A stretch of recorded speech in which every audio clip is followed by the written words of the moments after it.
Hello everyone and welcome to episode 2 of Requiem, our homebrew D&D campaign. I'm here joined by my friends who are playing the campaign. You can say hi to everybody. Woo! Hello. I'm adjusting my camera now live. Okay, there we go. So before we get into this, I just wanted to get a few things out of the way. You might have noticed that we said on the first episode that it would be available on Spotify, and it is not.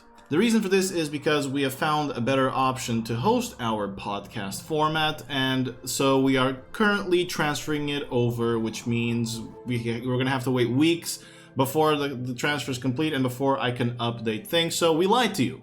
As of now, you can only watch this either on Twitch VODs or on YouTube, which you can find, you know, in the links down below on Twitch, or if you do !YouTube on Twitch.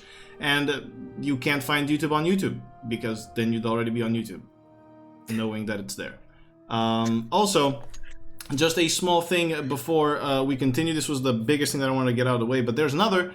There have been updates to the wiki. Mizzy was working on updates to the wiki this weekend, and so yeah, we've got some updates up on there, which means you guys can now actually learn a little bit or read a little bit more about the first thread, one of the one-shots, or the one-shot that is set 4,000 years ago from present time in Idus. So if you want to get into some Age of Dragons action, or want to learn a little bit of the Age of Dragons action, you can do so over there. Alright, so that concludes this just short bit of announcement work that I wanted to do. And I guess if everybody is ready to begin, we should roll the intro and get into episode 2 of Requiem. Shall we do that, guys? Mm-hmm. All right. We'll see you guys on the flip side for episode 2.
We're back. So, last we left off, guys.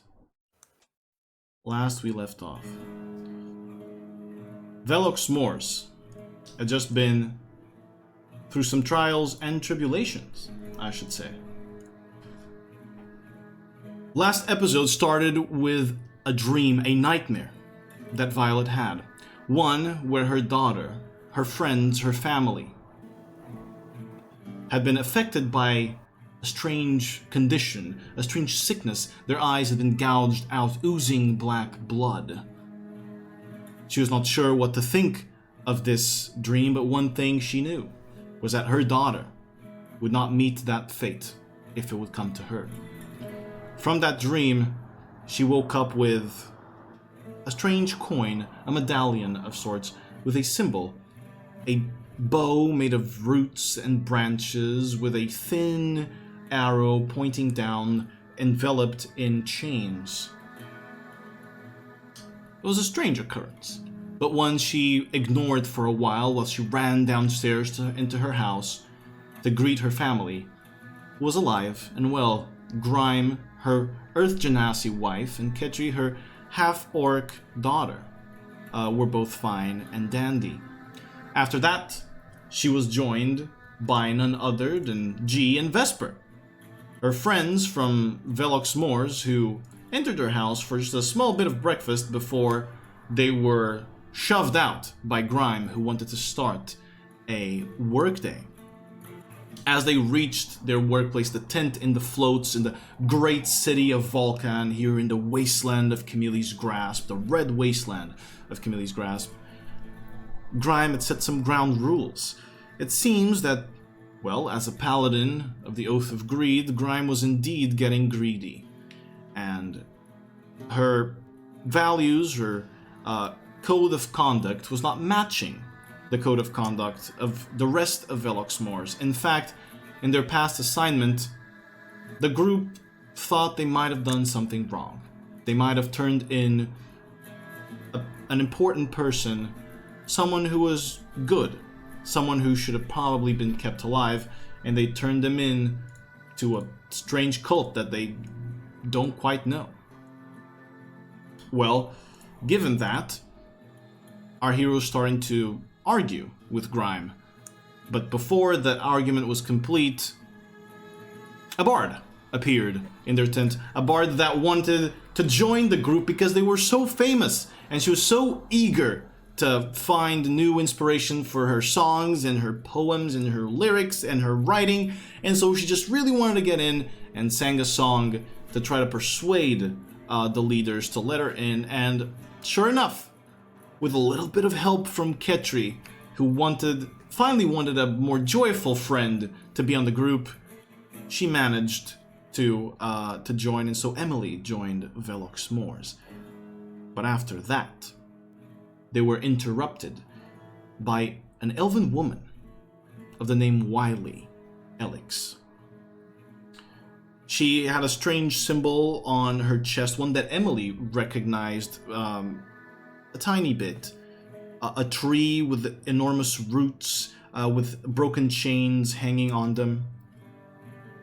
And this woman brought a mission with her. A quest for Velox Mors, a quest for 5,000 gold that involved returning Aiden Dragonsbane from the cult that they had, that Velox Mors had delivered him to before.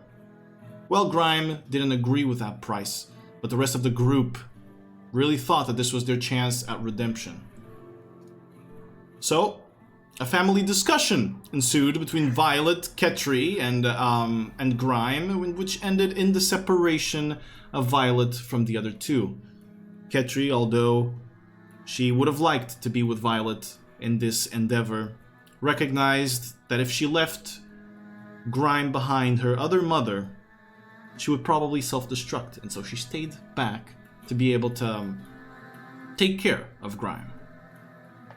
While this was happening, a new band was formed in town with G as the lead singer and Emily doing the melodies on her little lute. And after walking around and discussing the situation, finally they reached the important place for me as a DM, because they didn't know it was important. But they meet a fortune teller. They were drawn to her by a song that Emily heard, a song that she's been chasing. After meeting her, she couldn't remember what song she was singing, but she did want to read everybody's fortune, and after reading Vesper's fortune, a strange event happened. She said some strange things, some sort of limericks, poems, maybe scriptures from somewhere regarding an entity, regarding darkness, regarding the blind only being able to see or truly see. They were then distracted by a loud scream out on the street as a woman was attacked by a serpent. Sadly, they did not make it to her in time, and just as they reached her, her eyes had been gouged out. She was bleeding out, her skin turning from her tiefling devilish red into pale pink. After these strange events, they finally gathered with Violet, They all convened and talked about how they were going to take on this mission to get back that man that they once captured. And they joined her up in the bar. She gave them all the information needed. The important part being that now they would have to travel to the Soul Empire, to the capital, to Oaza, and they would have to do so strictly without magical means.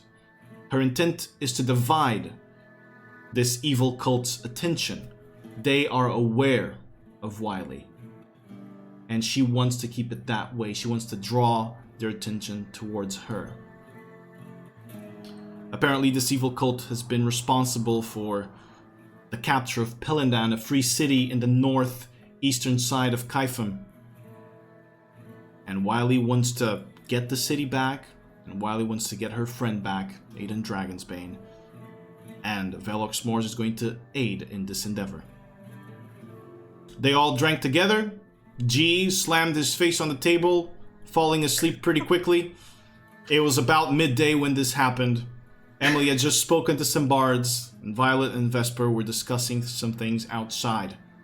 And that brings us back to present point. My friends, you guys have a mission. G, you are out. But the rest of the group, what is it that you wish to do? You know that when you only play warlocks, it's very normal that you take a short rest every time you can. It's the first time I'm playing a melee class, so I'm getting used to not falling asleep everywhere. But I hope that counts as a short rest. It counts as a short rest, sure. I don't think you spent anything. No, I didn't. Well, anyway, you have a short rest. Alright, so the day is yours. Violet, inside, right? Emily is still inside. Violet and Vesper are out. Emily, since you are inside and G is there asleep, what is your plan? What are you doing here? Alright, so after some time passes, I say goodbye to the bards. Yes. Till we meet again. Oh, it was our pleasure. And then the drummer, the goblin, goes, "Yeah, you're pretty good!" And he goes back to drumming really hard. And then I'll go to G. And I'll just pet his head. And then I'll flick it. I'll flick his ear, like, boop. Vesper, no. I'll stop. It will become kind of awkward, and I'll leave. To go get Vesper. 5 more minutes. Is Wily still there, or is she? Wily is gone. Wily left. She teleported away in a show of leaves and radiant energy, and everybody went wild when she did that. Okay, I enter then with Vesper, I believe. Yeah, if Emily's coming to get us, then Yeah. I'm sure Violet would come through. Like, I'll get him. Already knowing the situation just doesn't even need an explanation.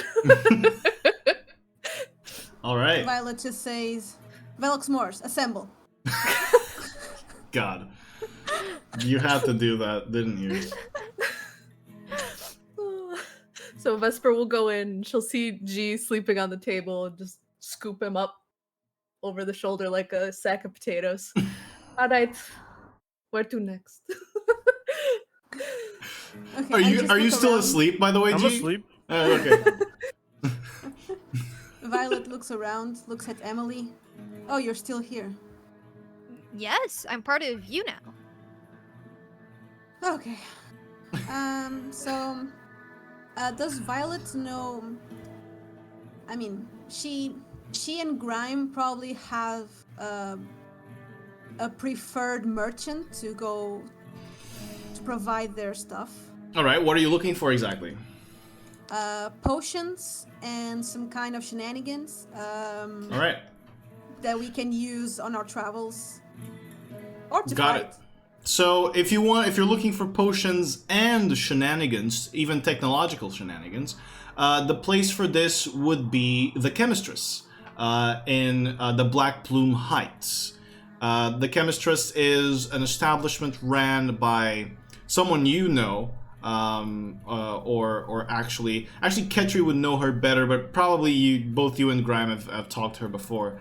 It is owned by a dragonborn named Yaza Skinclaw, so that would be probably the place to go. Okay, I start going there. You guys joining me? Is G still asleep? Mm-hmm. Okay. Vesper, do you want me to wake him up? I can try something else. What do you have in mind? And I push her slightly to the side. I go approach G, and I go.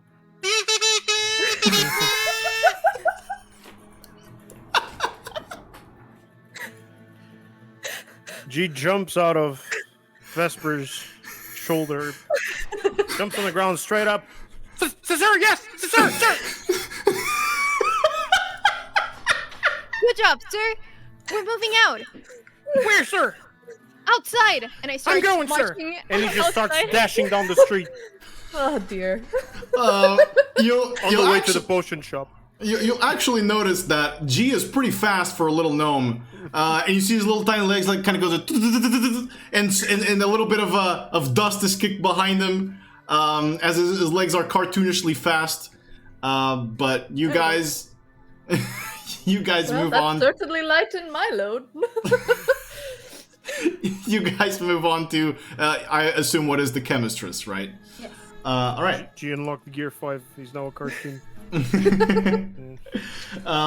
So you guys move on to the Chemistress. You see, as you begin walking into the Black Plume Heights, you know that here there are the huge forges, the Horned Forge, which is like an assortment of forges from where all of this black smoke comes from, and you guys actually have to cover your faces with a piece of cloth or anything, or else you will probably be intoxicated from all of the fumes. But you reach what is sort of a large shack. It seems like it was made entirely out of stone at one point, but now there are like metal plate patches everywhere. There's rubble on the ground, and the building really looks like it's struggling to keep itself together. There's a metal scrap tower that is on top of the building. And kind of as you guys open the door and walk inside the establishment, there's just like explosion marks everywhere. There's like ash and cinder and soot spread all around. But there's sure enough, you see the counter, like the front of the shop, and behind it a female dragonborn with kind of discolored gray scales that have lost all of their shine, and it just looks like chemical burns all over her skin. There's patches of scaleless skin on her hands and arms. She's sort of very thin and very frail looking, and has this long snout with little black horns at the back. And she wears like these very tiny spectacles over the front of her snout. And as you guys walk in, she goes, "Oh, Velox Mors, am I right? I recognize Violet, I recognize Little G, and I recognize Vesper, but I don't recognize this new one." Hi, I am the Emily. "Oh, I am Yaza. Pleasure to meet you." And she extends her claws out to you. And I shake the claws. She has this very gentle touch. And when you touch, you actually feel a little sting in your hand. There's like some leftover chemical that gets into your blisters from playing, and it hurts a little bit. So, what will it be today? Good day, Yaza. We're going on a mission, so it's the usual. Forgive me. DM, do your job. Forgive me, but I forget. What is the usual?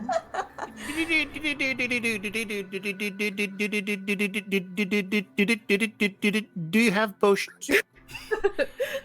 I have many a potion. What kind of How's potion? the potions? The ones that heal. All right. Okay. With no bubbles. So, as you ask that, Straw bubbles. she places two boxes in front of you. regarding those health potions, and you will have available to you Potion of Healing, the classic form of the Potion of Healing. There are 3 of those, so take note of that. She also presents to you Greater Potions of Healing. There are 2 of those for you to get if you want. And there are also 2 Potions of Healing Superior.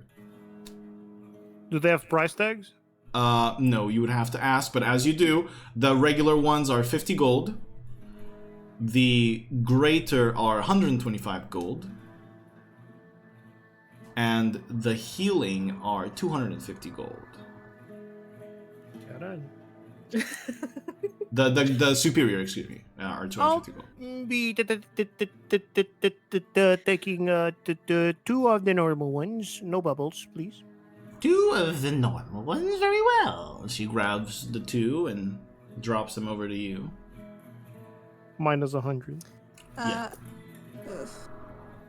The superiors are 250 each. Yeah. Okay. I get 1 superior.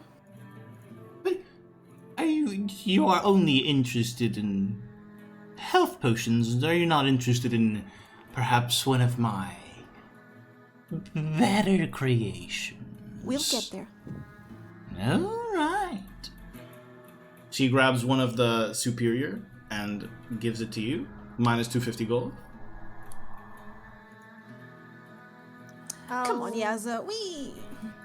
We've been clients for many years. Can't you give me a discount? And why would I give you a discount?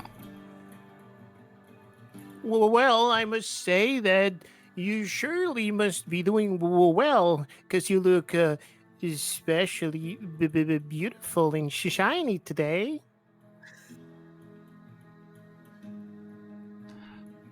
Roll a persuasion check, G. Thank you.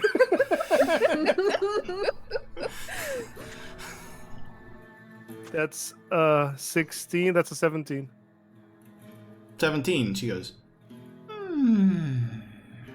I must say I've never thought about having Gnome. But maybe.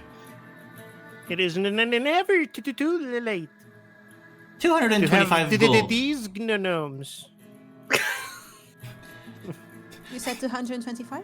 225 gold is as low as I'll go on the superior.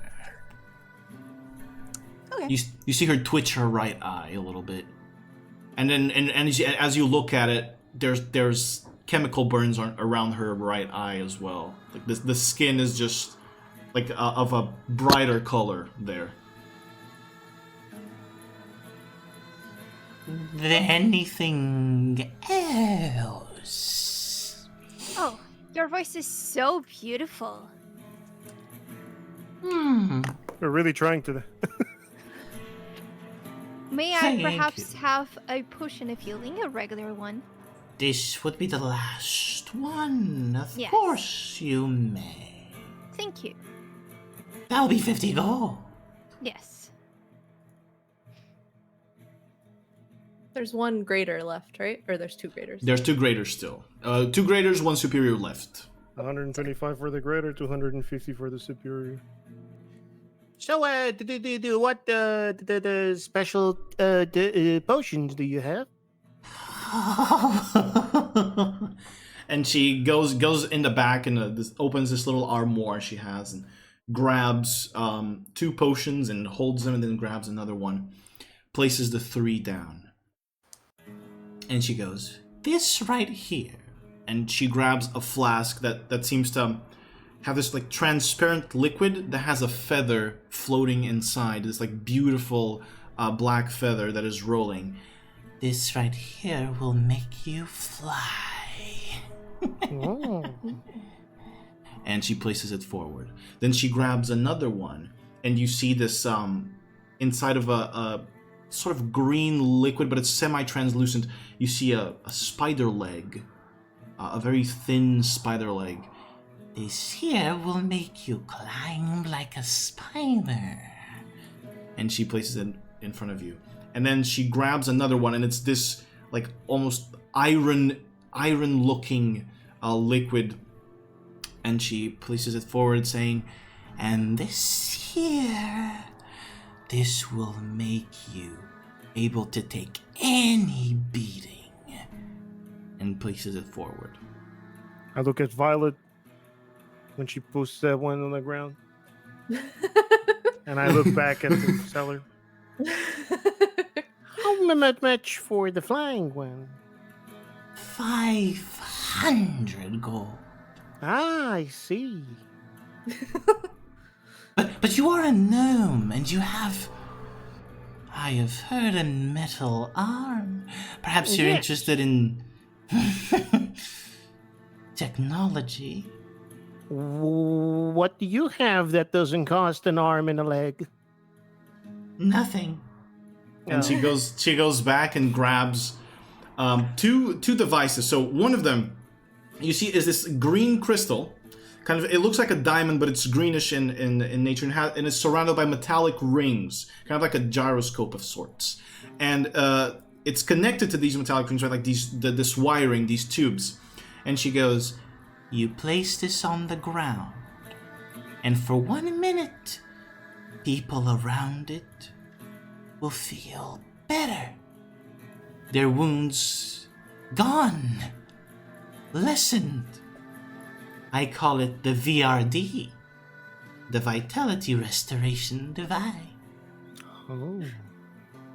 And then she grabs another one, and this time it's a sphere. It's a metallic sphere, and it has like slight openings, like indentations, and even just like actual slits around the sphere where you can see what looks like a diamond, but it is bluish in color.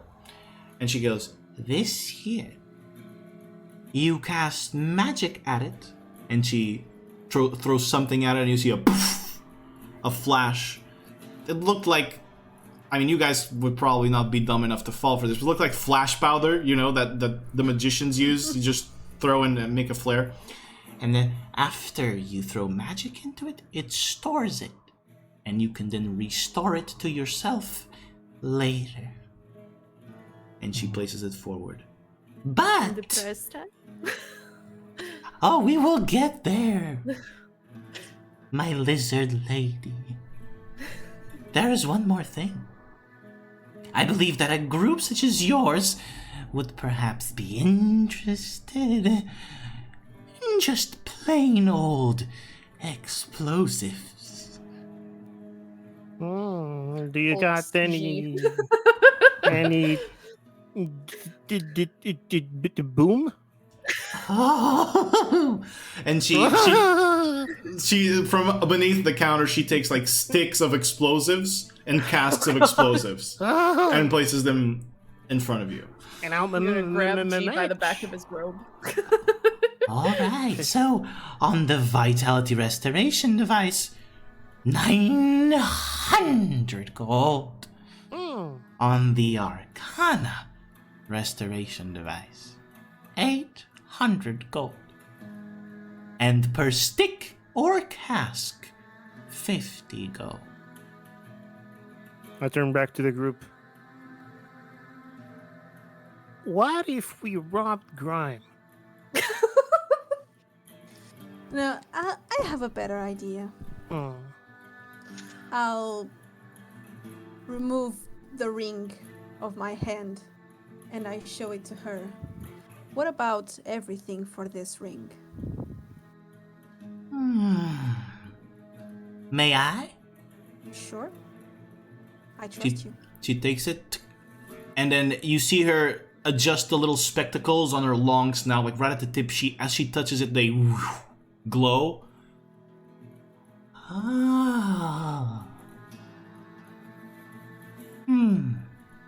We can perhaps make a deal. I will take the ring for one of the devices, and perhaps some explosives. No. Give it back. She kind of goes back. Roll an intimidation check. Oh god.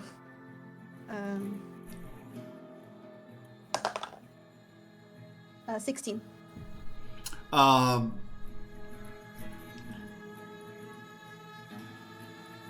the VRD and the ARD for the ring. I know how much that ring is valued. So it's everything or nothing. If you want the ring, you give us everything. I can't give you all of my stock. And I approach and I say, don't you see? We are the Velox Mors. We are about to go into battle to save the world and you as well. Don't you want to make a great deal for these items in exchange for your life? Okay, we'll do the following.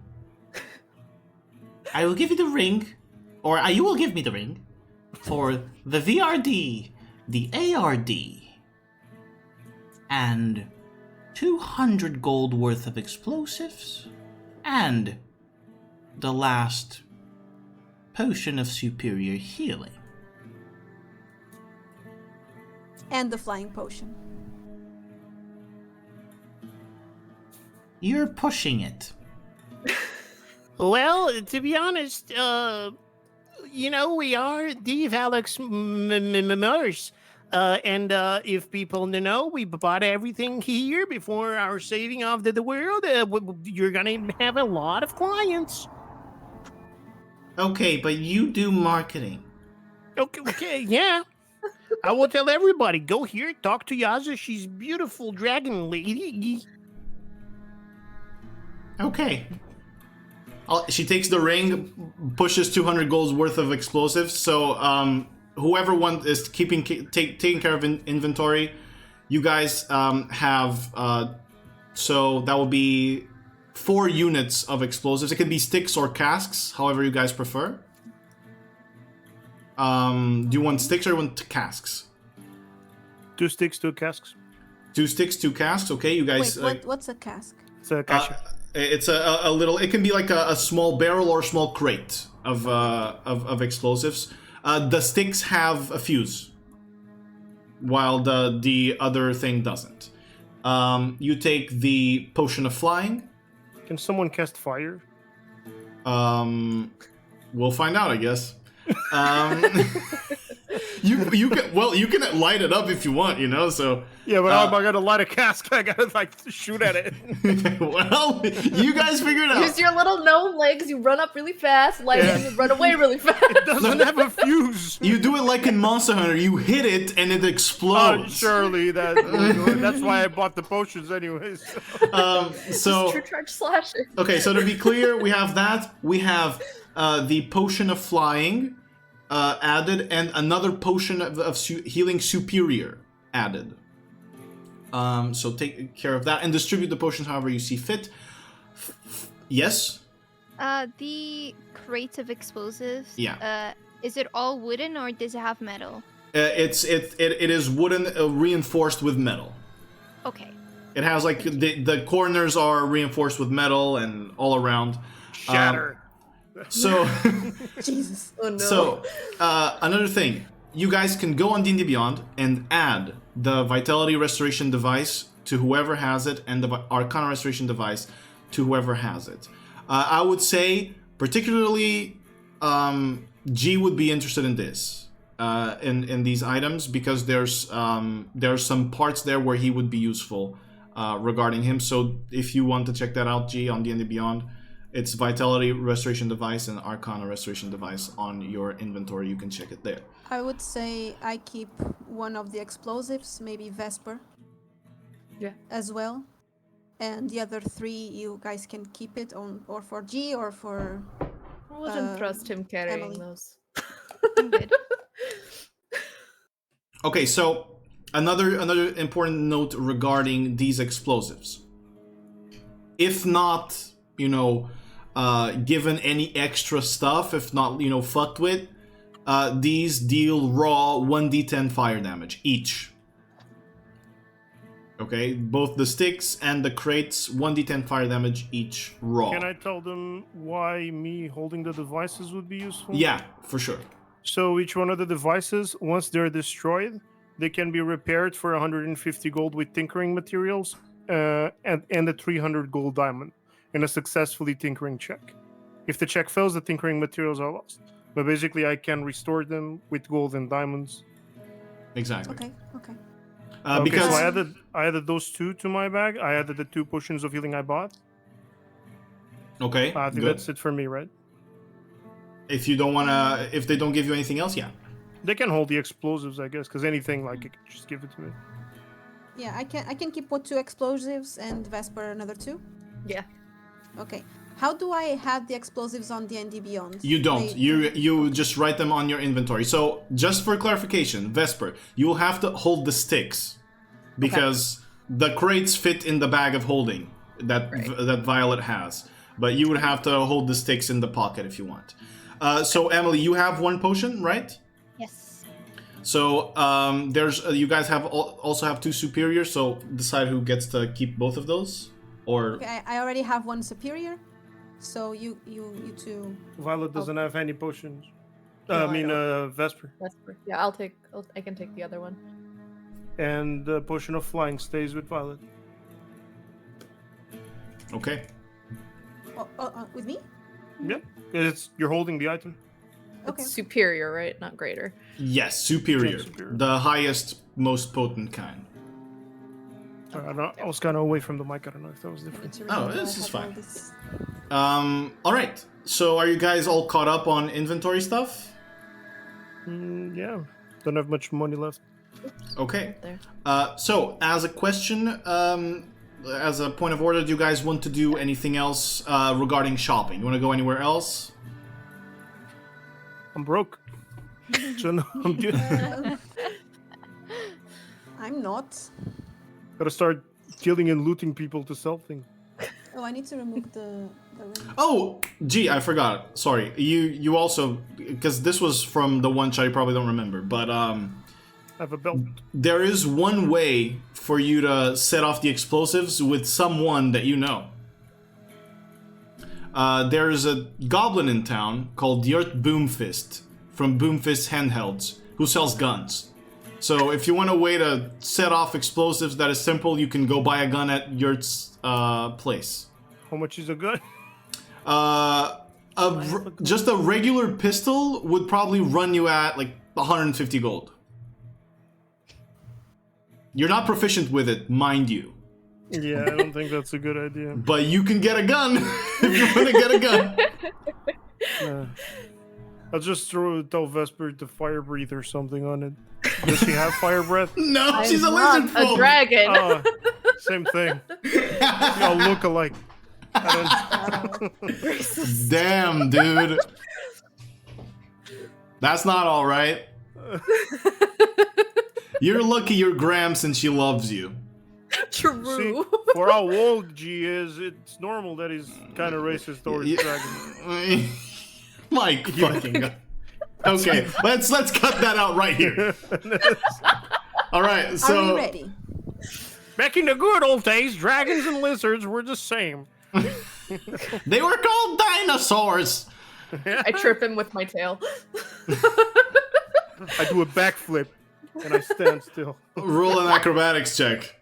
Yeah.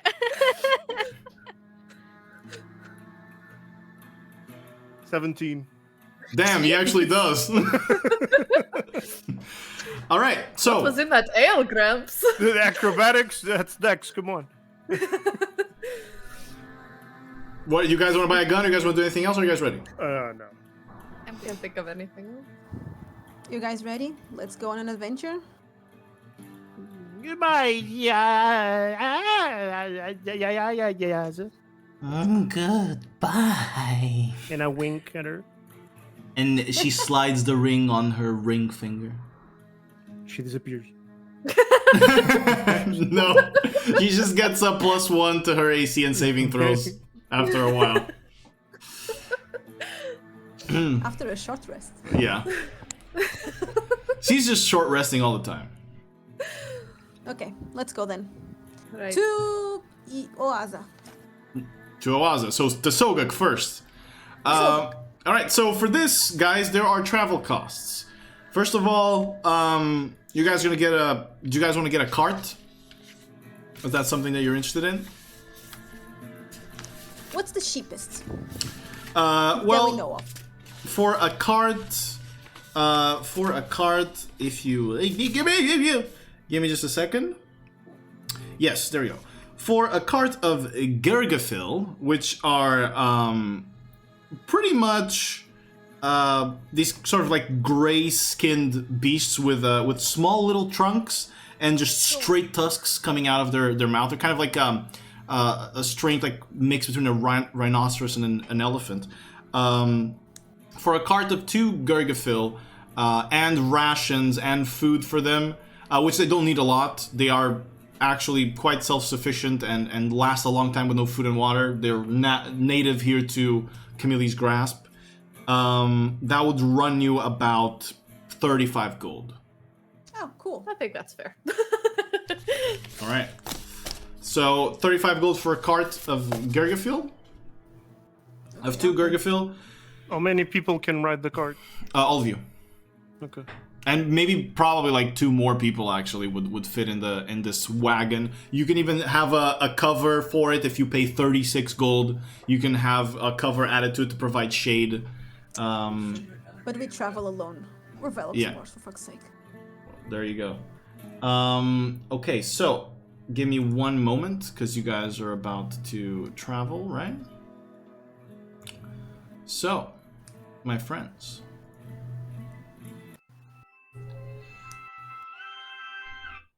Sorry. Oh, I thought this was the music. No, it was my phone. Sorry, I was getting a call. Nice travel. I was getting a Dude, call. I mean, I was thinking maybe I should just not play music because that was great. Yaz is calling back now. Everyone is happy. Everyone is... Yay. Okay, so, folks, you guys get on your cart. This is a little over midday now, so I would say it's probably like, I would say 1 p.m. or something in the afternoon. Not that you guys would know the exact time, but around that time by the sun. You are out in the gates of Vulcan. Out by the gates of Vulcan. The red wasteland of Camille's Grasp is ahead of you. You see the road that you kind of have to follow. All of you, except for Emily, know the exact way because you've traveled it before.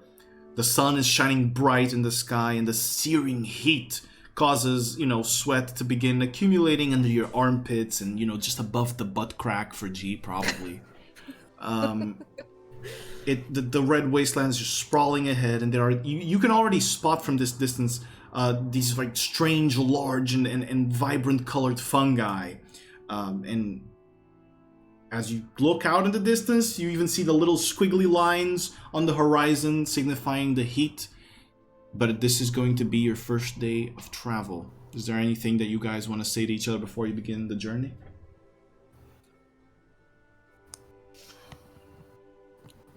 She's asleep. Already. Sounds fair enough. It's nap time now. Tucks him in the back of the cart. I'll just ask Emily, have you ever been on a trip like this? Yes, a lot of times. With with possibility of fighting creatures? Yes, a lot of times. Have you fought before? Yes, a lot of times. I am the Emily, after all. After this, I'm quitting Velox Mors. Why? You can't quit. Okay, dude, here we go. So, my friends, travel time means travel tables.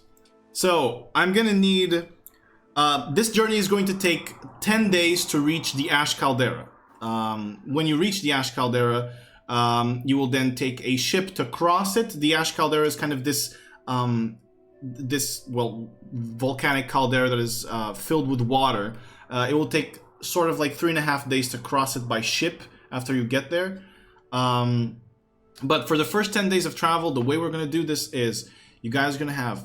We're going to do this in blocks of 2 days. So you're going to roll for each 2 days. You'll roll what I tell you to roll. If there at any point you guys want to talk to each other, if at any point you guys want to, have a little moment between yourselves, be my guest, please. have those moments. If perchance you don't want to have those moments, then we move on. We move forward. Understood? Mm-hmm. Yes. All right. Let me just. There's a lot of stuff that I have here now. That is important for me to have available. Okay, here we go. All right. So, first day of travel. Who wants to roll? I can roll. Fight for it. We gotta fight for this. We gotta fight Rock, for this. paper, scissors. Rolling. Rollies. You guys have to roll d20. Whoever rolls the highest gets to do it. Just a regular d20. D20? Yeah. Yeah, you win. It's a 3. I got a 5, so. Well, there you You go. win. You win. So, Emily, I am going to need you to roll a d6 for me, please, if you could. Okay. 5. A 5. Okay, a 5. All right. So, after that, I'm going to need you to roll another d6 for me. Okay. 4. A 4. Okay. Give me a moment. So that's number 1. There we go. So, the first day of travel, or I would say actually, yeah, I would say towards the end of the first day of travel, about 100 feet from the road, you guys are all, talking, conversing as, I guess, who's guiding the animals? Who's at the reins? I'll be me, Lily Vesper.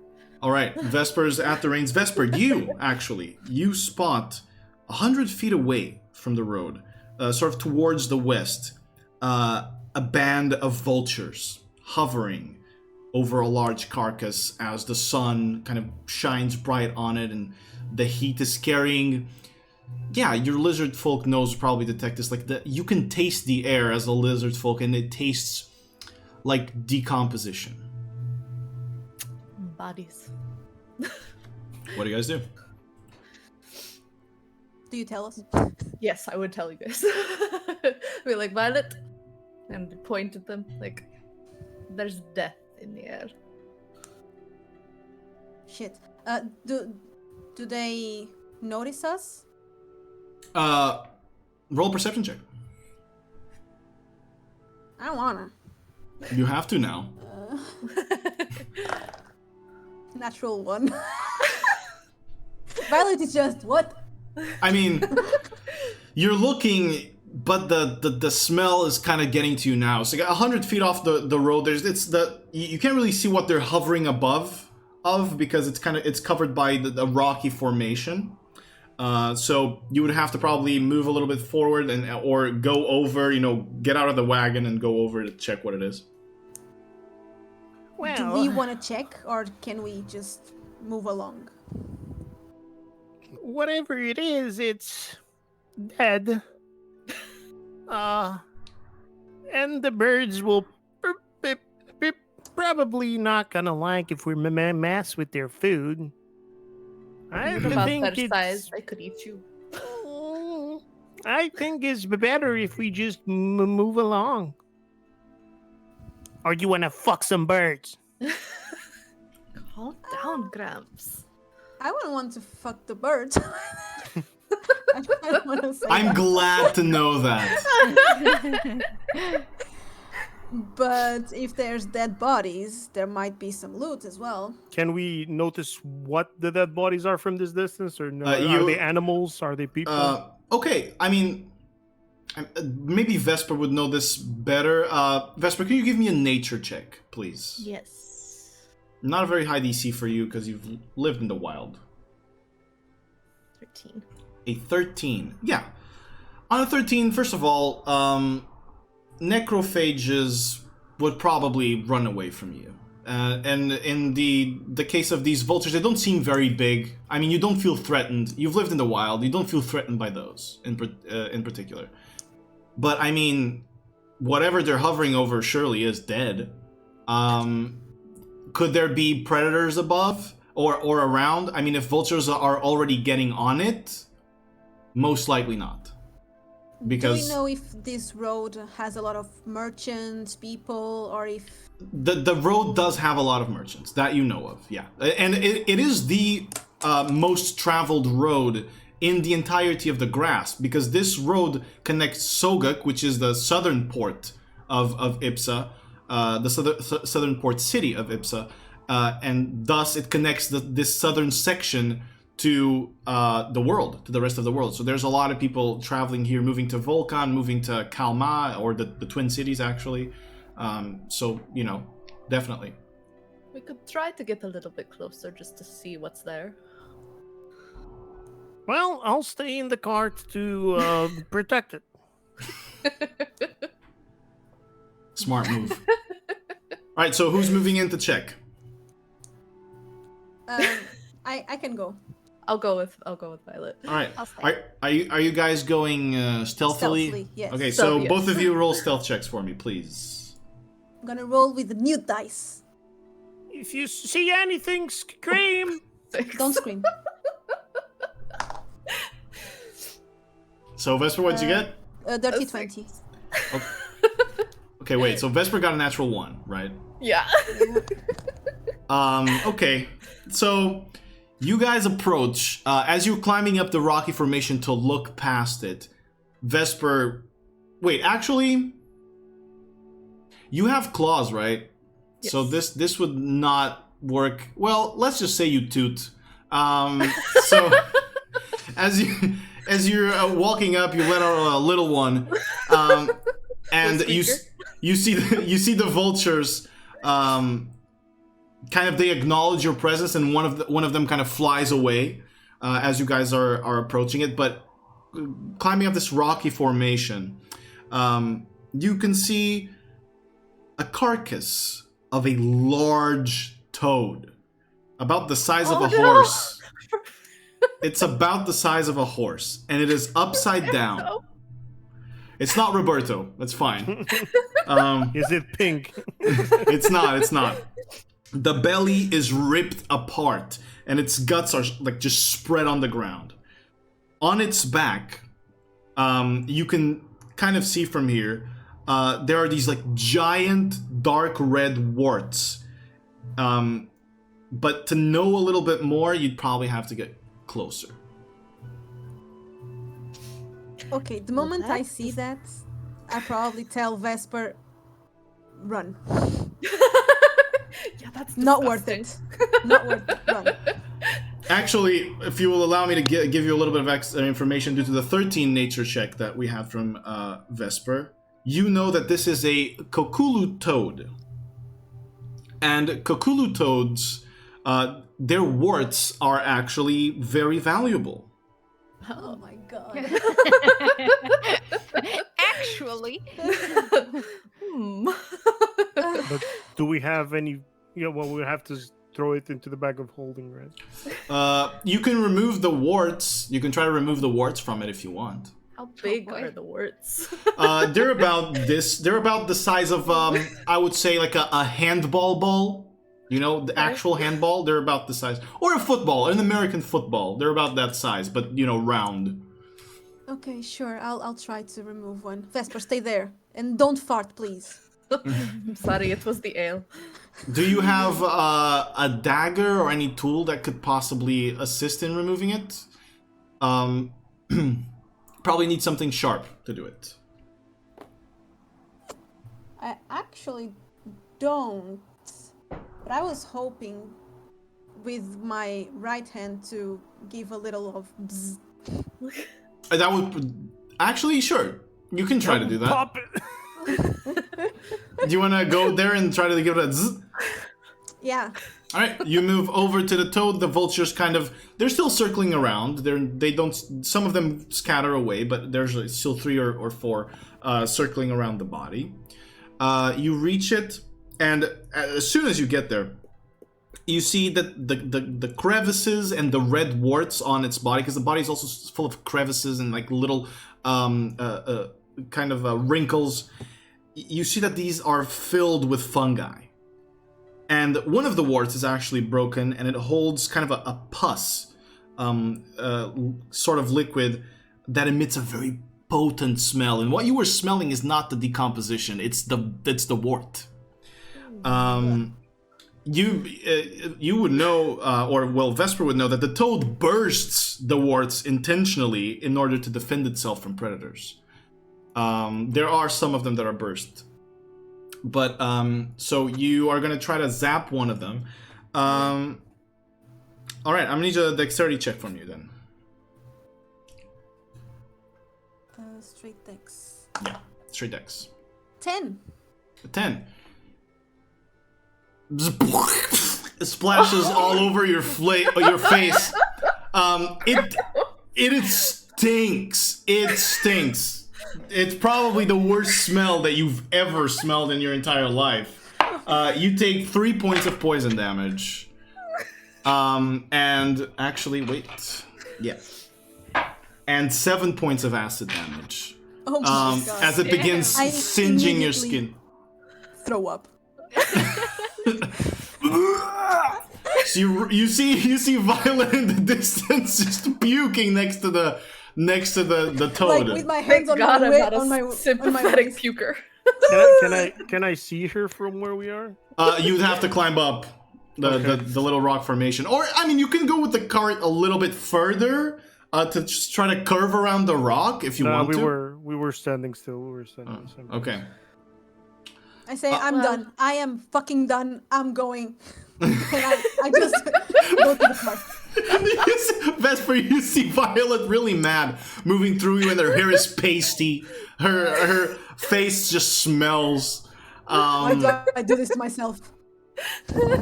There are still warts on the body if you want to go try to collect them.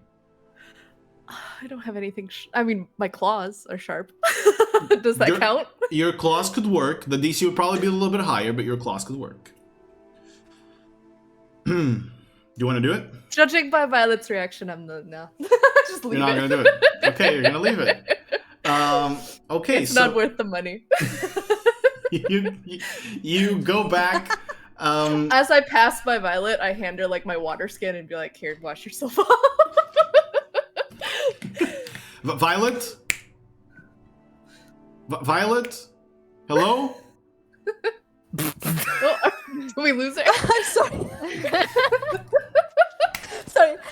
I am completely lagged here, so I have no idea what she said. Oh no. Oh, there you go. I didn't know she was talking to me.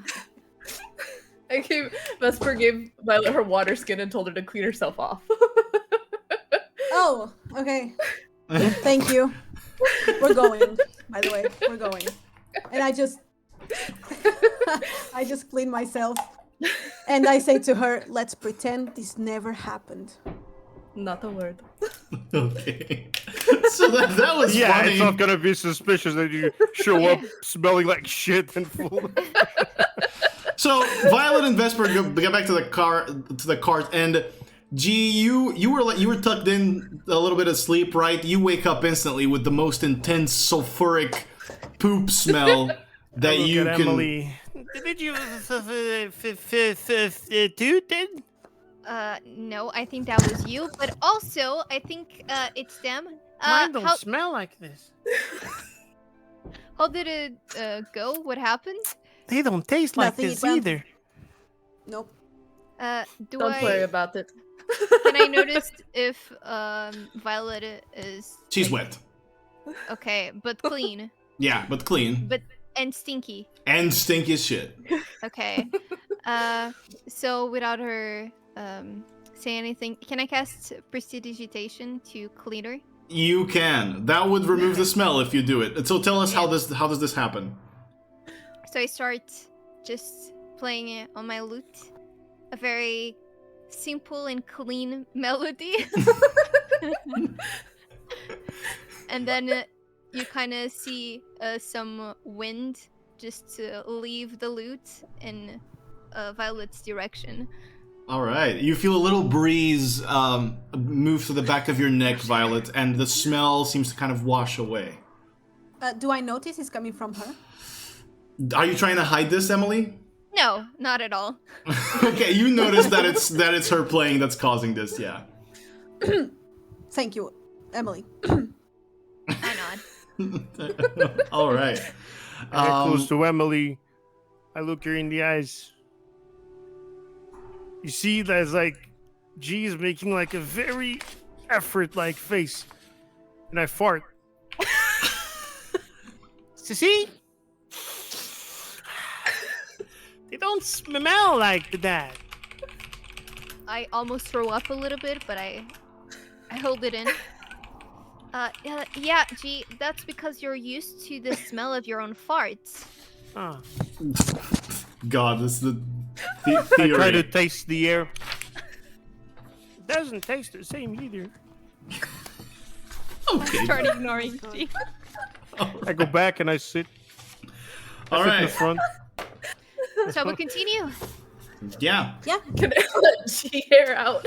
So, to continue now, we're gonna say you guys can bed down for that day, for that second day of travel, finishing it. If there's anything you guys want to talk about during this time, you may do so. Let me just ask. This was the 11th, right? So this is gonna be the 12th actually. Yeah, because it Okay, was 2 days, right? Okay, Yeah. so now we're on the 12th. Yeah, you're on midday 12th, I would say. Okay. Yeah. Okay. And we're gonna camp here. If you want to wait on that spot, or you can continue traveling for another half day, kind of confuse my math a little bit. It's up to you. I say we should travel until night at least. Yeah. All right. We Yeah. camp in the nighttime. All right, so you travel a little bit. Okay, let's actually make this easier.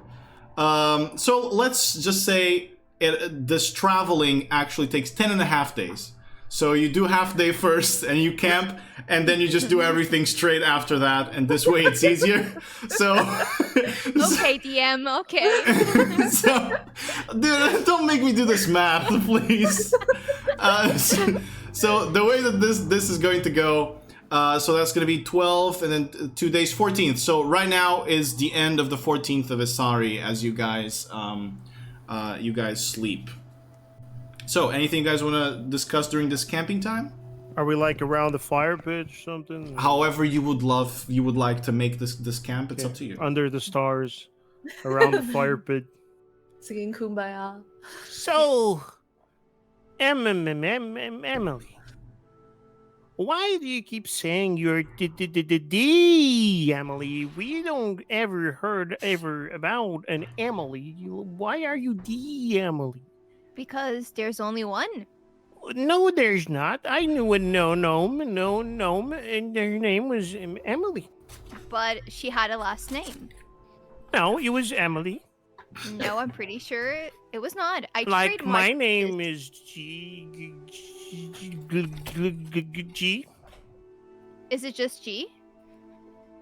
Well, I am DG. DG. I see. I'm gonna start calling you that then. Well, DG. And you see, like, my. These I- gigantic nuts in your face. Dude, really, you had to do that. You had to ruin this perfect little moment. So I. No, I don't say that. I'm gonna cry. Okay, so I have an item called Quincy and Pepper, which is a magical item that just writes everything that I want, and basically it just accompanies me throughout the adventures to get some inspiration for lyrics. And the moment that G told me that he is DG, you see the pen just writing the G. Well, what's your background? Where you come from? I come from very far away. I used to live with my parents in a tavern, and I've always wanted to get out. Did they die? No, they're still alive. I hope. Why? Why they're still alive? No, why did you leave? It was boring. Well, the first thing we did when you joined us was going to a tavern. Because I love taverns to sing and to socialize, but not to work there, serving other people. I So like to you're- entertain. Your parents don't have a last name? They do. What is it? I'd rather not say. Well, then you're not joining Velox Mors. Oh, too late for that, sir. I'm already in. Violet! Violet's just chilling. What? She's not telling me her parents' names. And why do you want us to know that? I don't know. Then leave her alone. And me. You're lucky this time. I'm always lucky. And I You just won't go to let sleep. it go, by the way. I'll just go to sleep. As I cover myself, you just see the covers going as I let out another fart. It's an old man. Is very, very Gastroenteritis. IRL. Eats a um, lot of sweet potato. is there anything else you guys want to talk about before we go into watches? No, Oh gosh. I'll go a little bit further away from the fire and just start practicing and composing a song. No. All right. So, as you guys look upon the beautiful night sky here in the grasp, you can see the tones, the sort of purples and washed out yellows almost of the stars. You guys are gonna have to take watches for the night because you are in dangerous territory. So we already know G ain't taking the first watch. So who wants to take first watch for this night? I'll do it. All right, Violet's first watch. Roll perception check for me. If you want to have anyone awake with you, you can also do that. 16. 16. You hear these kind of like low grumbles in the ground. Just. But you know that here in the grass there are a lot of burrowing creatures. And you kind of you hear this constant low grumble during the night as they move around the grass, but none seem to be threatening you at the moment. So you finish your watch perfectly fine. Who do you wake up for second? I see G lying down with his belly up. I'll just leave him alone and I'll wake up Vesper. All right, go ahead. Understandable. Oh, Vesper will wake up easily. She's used to this. All right, so Vesper, if there's nothing you want to say to Violet, I will have you roll a perception check for me as well as you take the next watch. 15. 15. Watch goes out with no problems. Doesn't seem like you guys are deep enough in the grasp after 2 days for having anything too dangerous come your way so far. Final watch. I'm gonna say we take 3 watches and they're a little bit longer, just so you guys can, if you ever want, you can have 2 people during a watch at any point. So final watch would be Emily. Emily, is there anything you want to do? Want to say to Vesper she wakes you up? No, I wake up, I stop hugging my loot, Oh. and I start taking the watch. Let's do it. Perception. You can handle it? 15. Jesus, what's wrong with you guys in 15s? Nothing wrong. She rolled 2 5s. What do you mean? That's true. There was a natural one already as well. I'm just Yeah. So during your watch, Emily, during the final watch, you notice something. You look at G, and G is just deep sleeping. As deeply as it probably gets, as you have ever seen even drunk people sleep in a tavern. But both Violet and Vesper, they seem to be restless in their sleep. They're moving a lot. You yourself, you don't feel like you've rested truly since the moment you went to sleep. I mean, sure, you feel your capabilities kind of back, but your eyes still feel heavy. Your brain still feels foggy. And now that you think of it, I mean, it's been like this for a while. It's been like this for a little over 2 months. And in that final watch, as everybody wakes up and except G, and the sun is rising. No, he wakes up very early. He's an old man. Oh yeah, true. Just as the first ray of sunlight, G is up instantly. But you see Vesper and Violet as they come up. You guys both also feel a strange fog in your brain. You've been feeling this for, again, these little over 2 months. But it just seems to have been getting progressively worse. And you can't pinpoint exactly what's happening. It's like you've been having a dream every night, but you don't know what that dream is. And the only sort of clear picture of your sleep that you guys have, well, the only one of you that does have that is Violet in that one dream she had. But it just feels like you're missing something every time you wake up. But you all wake up, sure enough, you can take your breakfast, say good morning to each other, and then whoever wants to take the second roll for the next 2 days, tell me. G, you want it? No, because me and her went out, so now you could be the two of you. But okay. But you do it. Come on, D6.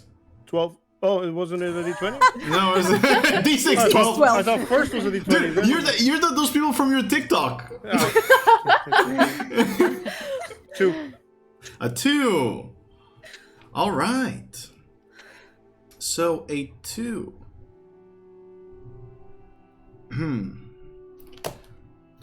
You guys blitz through the wasteland pretty well. You spot some people traveling. They're all kind of greet you, travelers. You know, this is rough. This is a rough place, and all the tieflings and people that are original from here, or that have been born here, they kind of all share that sense of surviving in these harsh conditions is better than, you know, trying to assault you or do anything. And so, you know, at some point, people even give you supplies. They give you water in exchange for anything that you know, might give them, just even if it's just a piece of food. Some of them just give it out freely. But you guys have regular 2 days of travel before the next night. Now, I will say, if there's nothing you guys want to change after these next 2 days, we're gonna keep your rolls for the watch and proceed onward with the next day, if you want. All right. So next day of travel, you guys have rested. Again, that same feeling, that same fog comes over you, but for the next block of 2 days. So far we've done 4 days of travel. The next block of 2 days, I'm gonna have someone else roll, please. Who wants to roll a d6 for me? I'll do it. All right, go Vesper. Cool. A 1. A 1. Vesper, I'm gonna need you to roll another d6 for me. 6. A 6. From both ends of the spectrum. Got it. Give me just one moment. I need to find my... Where is it? Where is it? Is anyone counting the days? Are we on the 19th now? 17th, 16th, 17th, more or less. We're going... 2 by 2. So Yeah, we were so- on the 15th. We were? So... No, we already traveled 5 the first time around, right? It was 10 days and a half, the total thing? Exactly. We're on the last half. You guys traveled half. No, wait. You guys traveled half first, and then you rested, which brought us to the 11th. Then you traveled 2 days. That brought us to the 13th, right? Then you traveled 2 days again, brought us to the 15th. Now we're on the other block of 2 days before the 17th. All right. Let me find the thing. Okay. All right. So you guys, as you are traveling through the wastelands of the Grasp, the skies are clear for most of your time now, but as you begin approaching kind of the halfway point of your travel, you see the clouds are starting to cover the skies as you approach Sogak, which is a naturally colder place for you guys. So I hate the cold. yeah, it's starting to get chillier, especially at night. But as you guys are traveling,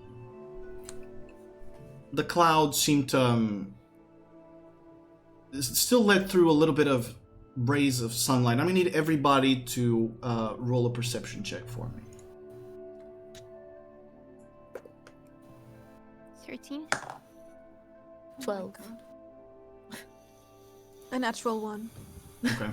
Damn, your perception is 9. It was the wart. So yeah. It was traumatizing. this is gonna be funny. So there's. Give me one moment, guys. I'm sorry. There's a lot of papers and tables and stuff. Take your time. Okay. So, as you guys are traveling and you're jolly on, Emily's playing her lute, popping out a tune for everybody. You're all talking, and then suddenly, you begin hearing a strange noise. You hear as a giant body crashes on top of the wagon. Emily, Break.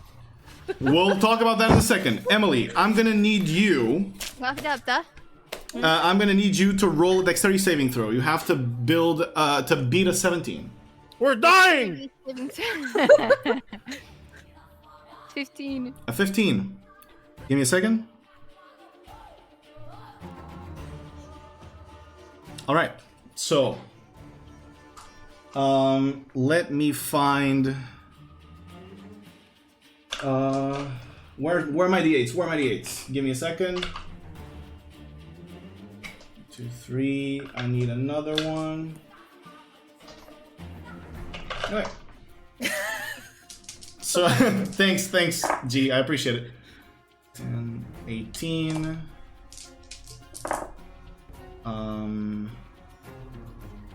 So I've got. I need my pen. Where's my pen? I get my pen. Okay, there you go. So we've got 18 plus 19.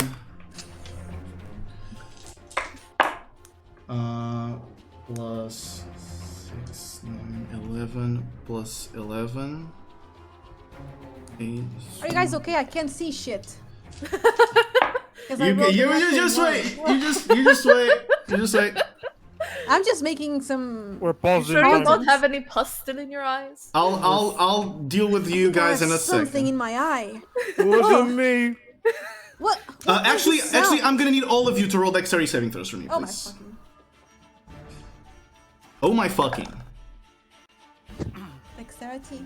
Yeah, 13. everybody. 27. Caralho. Okay. 19. 19. Okay, so everybody under 17 failed. With this.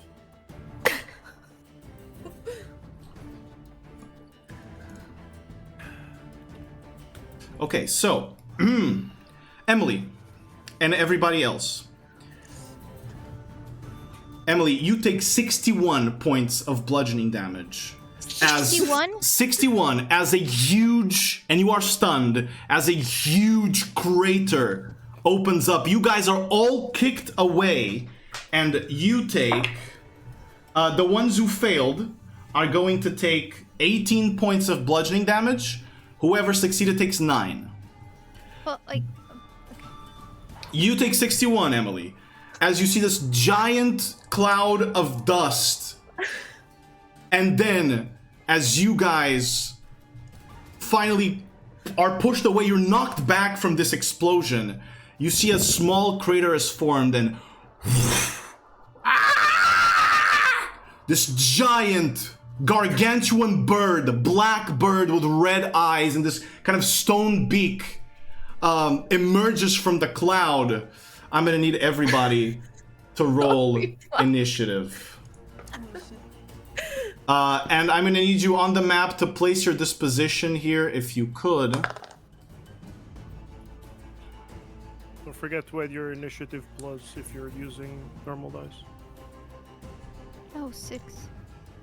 Natural 1. So the bird is where the wagon was, right? The bird is gonna be where the wagon is. Yo, And what is this noise?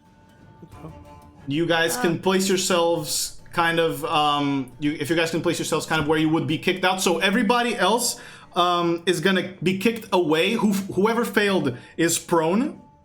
Whoever failed the saving throw is prone. So G is prone. Both Vesper and Violet, you guys just take the half damage and are pushed 20 feet away from the crater. So 20 feet away from where he is. Emily is gonna be the only one right next to this creature. Like this? Like that, exactly. So, give me one moment and I'll answer all questions. I'm so sorry. It's not a question, and I'm just gonna say that I'm currently on the floor. Yeah. Not responding.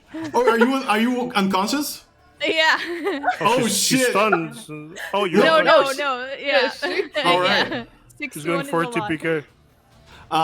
Boy. So, you guys, as this happens, you guys finally realize that this bird was flying above you and dive bombed beak first into the ground and smacked into Emily. I rolled a d4 to see which one of you would take the central part of the damage, and it was Emily that did, because it was striking kind of for the center of the wagon, so Emily got the brunt of it.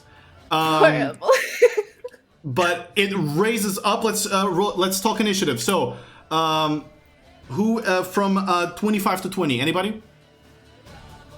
Nope. From 20 to 15. 19. 16.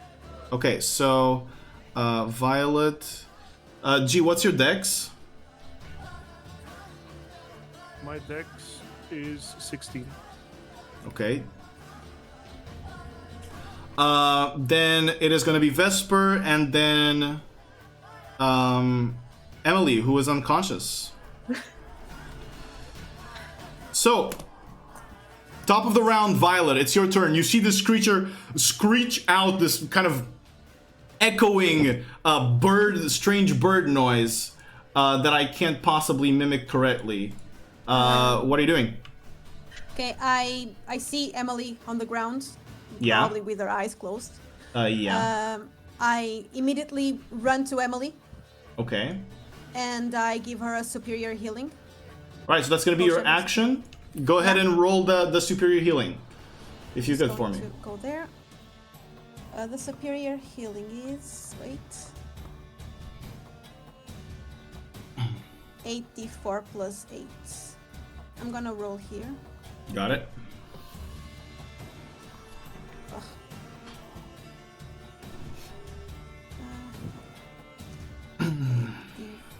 4.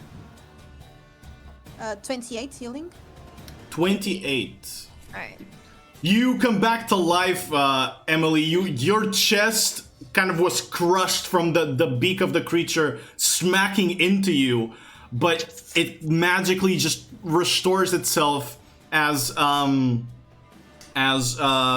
Violet manages to heal you up. Anything else you want to do? I will action surge. Action surge? Action surge. And I will go straight to the bird. Yeah. And I will attack. Go ahead. First attack roll of the campaign.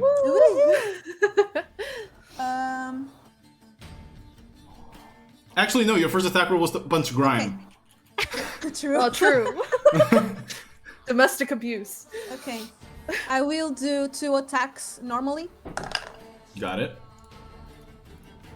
Wait, I don't remember what my attack is. Plus 8. Plus 8. 16.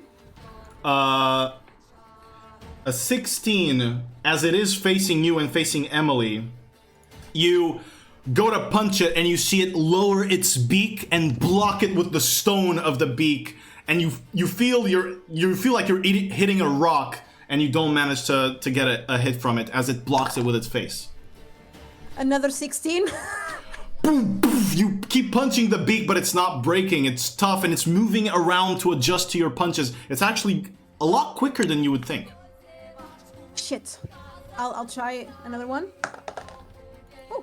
Oh, this one hits. 17 plus 8, so. Yeah, that is going to hit. Go ahead and roll damage. And I will use a combo die. Okay. To try to knock out the creature. Okay. Does knockout work on large and bigger creatures? It just says target the creature to make a Constitution saving throw. Oh, all right, got it. So the other ones are the ones that the knocking prone and stuff. Okay, got it. So a Constitution saving throw from it, and roll the damage. Okay, the damage. It's 1d plus 4.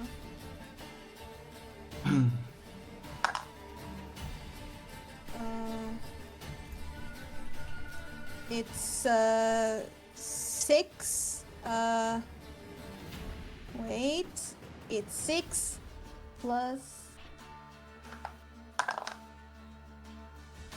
So 6 bludgeoning, I believe. Yeah. And 2 lightning damage.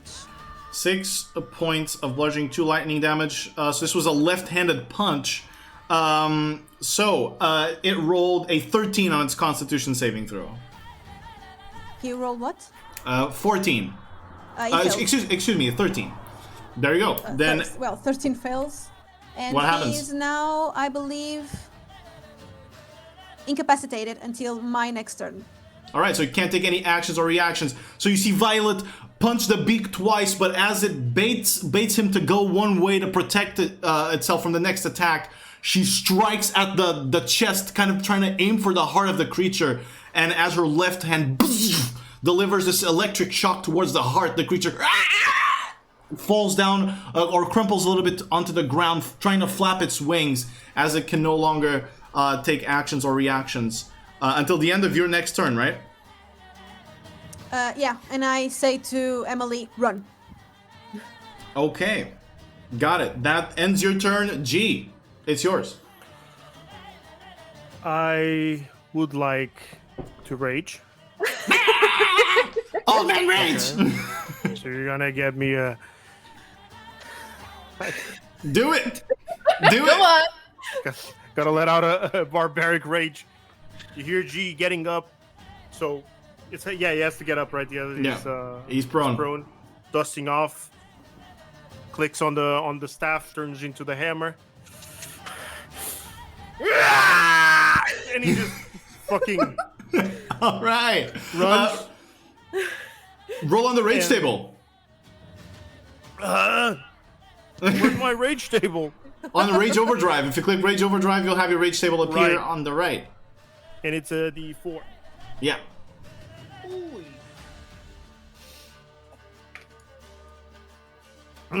Discharge. Tell us what happens. The volatile arcane energy stored in your prosthetic is suddenly released in the form of lightning. You and all creatures within 5 feet must make a Constitution saving throw. On a failure, they are stunned until the start of your next turn. Creatures who begin their turn within 5 feet of you take 1d4 lightning damage for the duration of your rage. At 10th level, you can actively direct an electrical discharge. You can use your bonus action or subsequent turns to target one creature. You must make a dexterity saving throw. On a failure, they take 4d6 lightning damage. All right, so you see G's mechanical arm start to charge up with electricity as it charges up his own veins as well, and his whole face is starting to look a little bit light blue. I'm gonna say you rage when you move into him to see if it gets stunned. Yeah. So it needs to roll Constitution saving throw. That is an 8. It is going to get stunned. So it no longer is only incapacitated. It is now stunned as well. So you have advantage on attack rolls against it if you want. Oh, and you also have to roll a Constitution saving throw to see if you're not stunned. Myself? Yeah. It's everybody. Oh yeah, you and all creatures. Okay. Constitution saving. Uh-oh. That's a natural one. Oh. I'm stunned. G runs up. Ah! He rages. He's charged up with electricity, and then you just see him. And he's frozen in place. But the creature is stunned too. And I'm at the surrounded beginning by of his evils. turn, he takes. Wait. Creatures who begin their turn within 5 feet of you take D4. 1d4. Yeah. All right. Well, it's his turn now, which means he's Stunned. gonna take a D4, and he's stunned. So go ahead and roll a D4. See how much damage he takes. The cute one. 3. 3 points of damage. That's not bad. As it he's zapped a little bit to the side. He's still looking pretty well. So the stun, is it at the until the end of the creature's turn, or? On a failure, they are stunned until the start of your next turn. So until Okay. my turn. So it's until your turn. Then you will lose the stun on your next turn as well.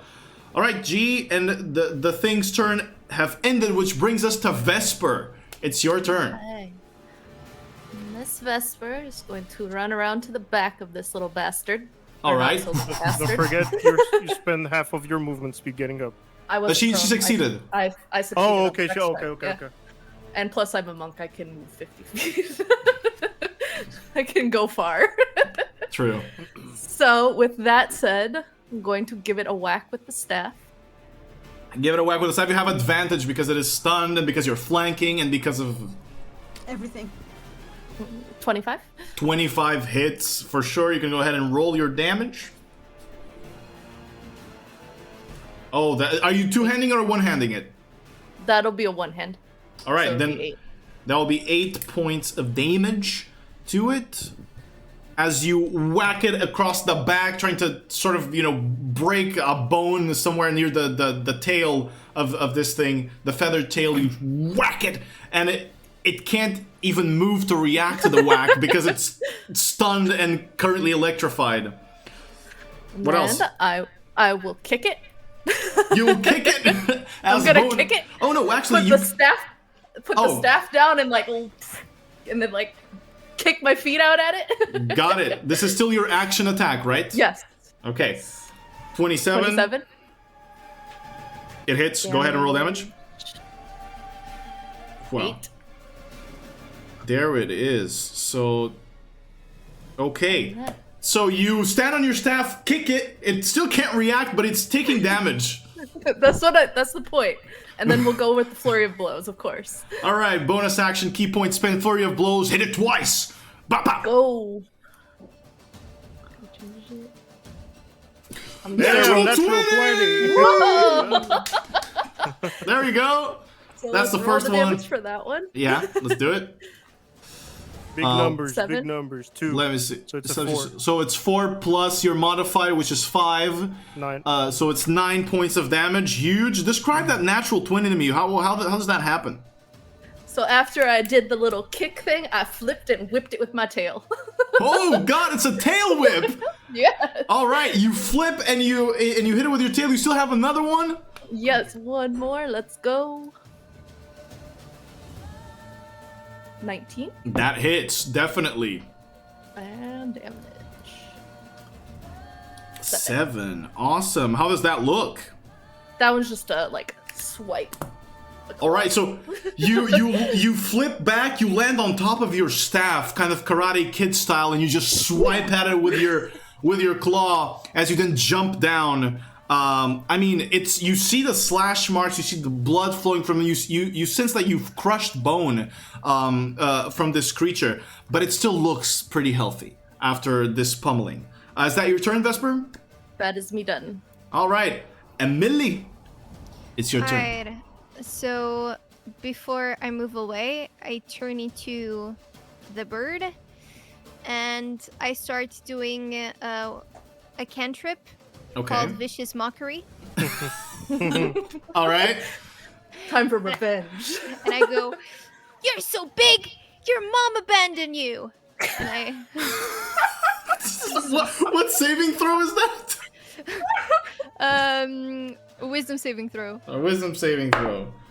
Oh, that's 9. So it fails. All right. So Go ahead and roll damage. I'm gonna roll 7 psychic damage. 7 psychic damage.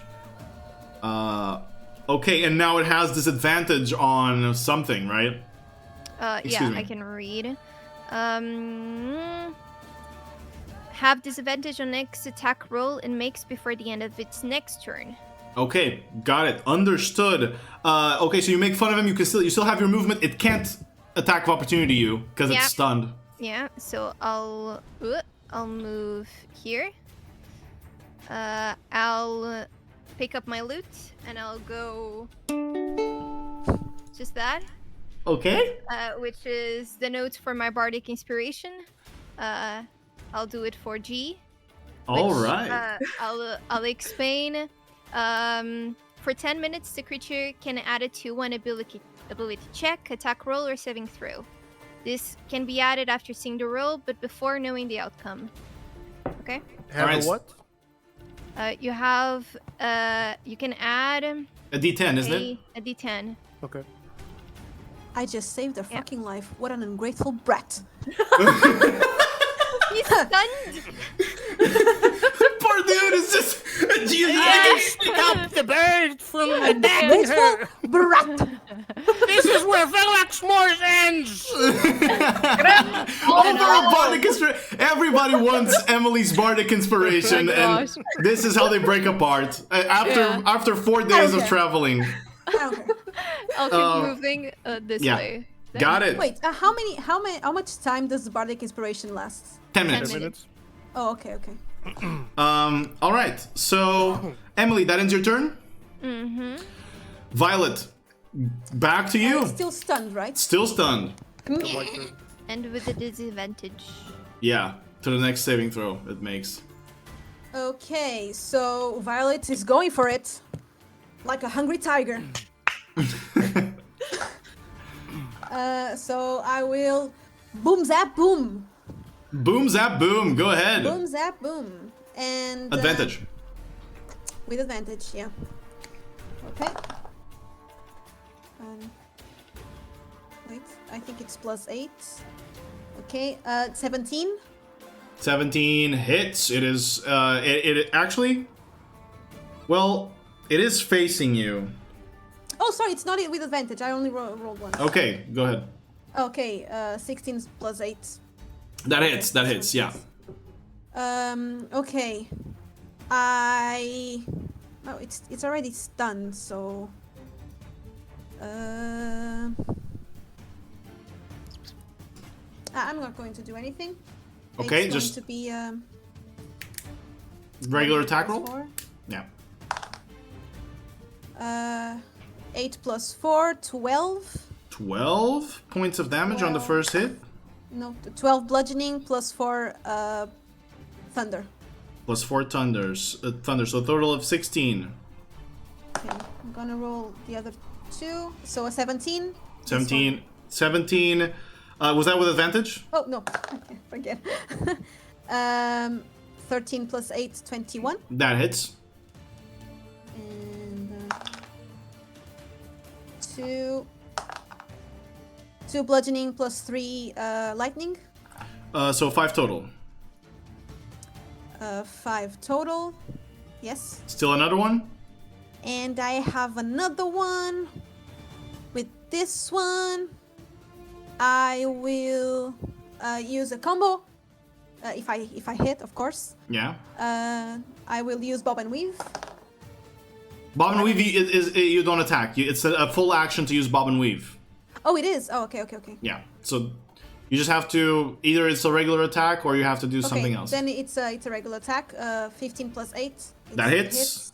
Roll damage. And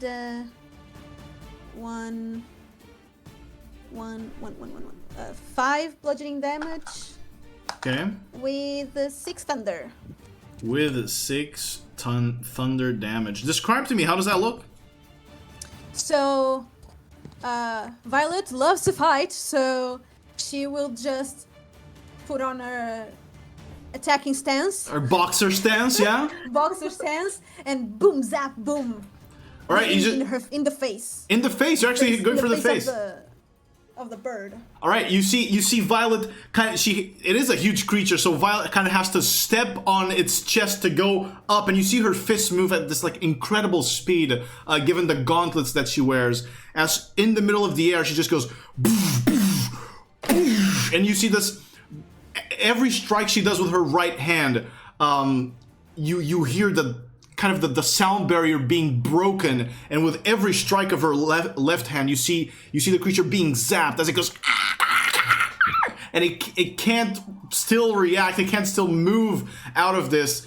You see that the wings, the feathers on the wings are all just kind of oddly shaped now, pointing in different directions as it's trying to grasp control of its huge physical form.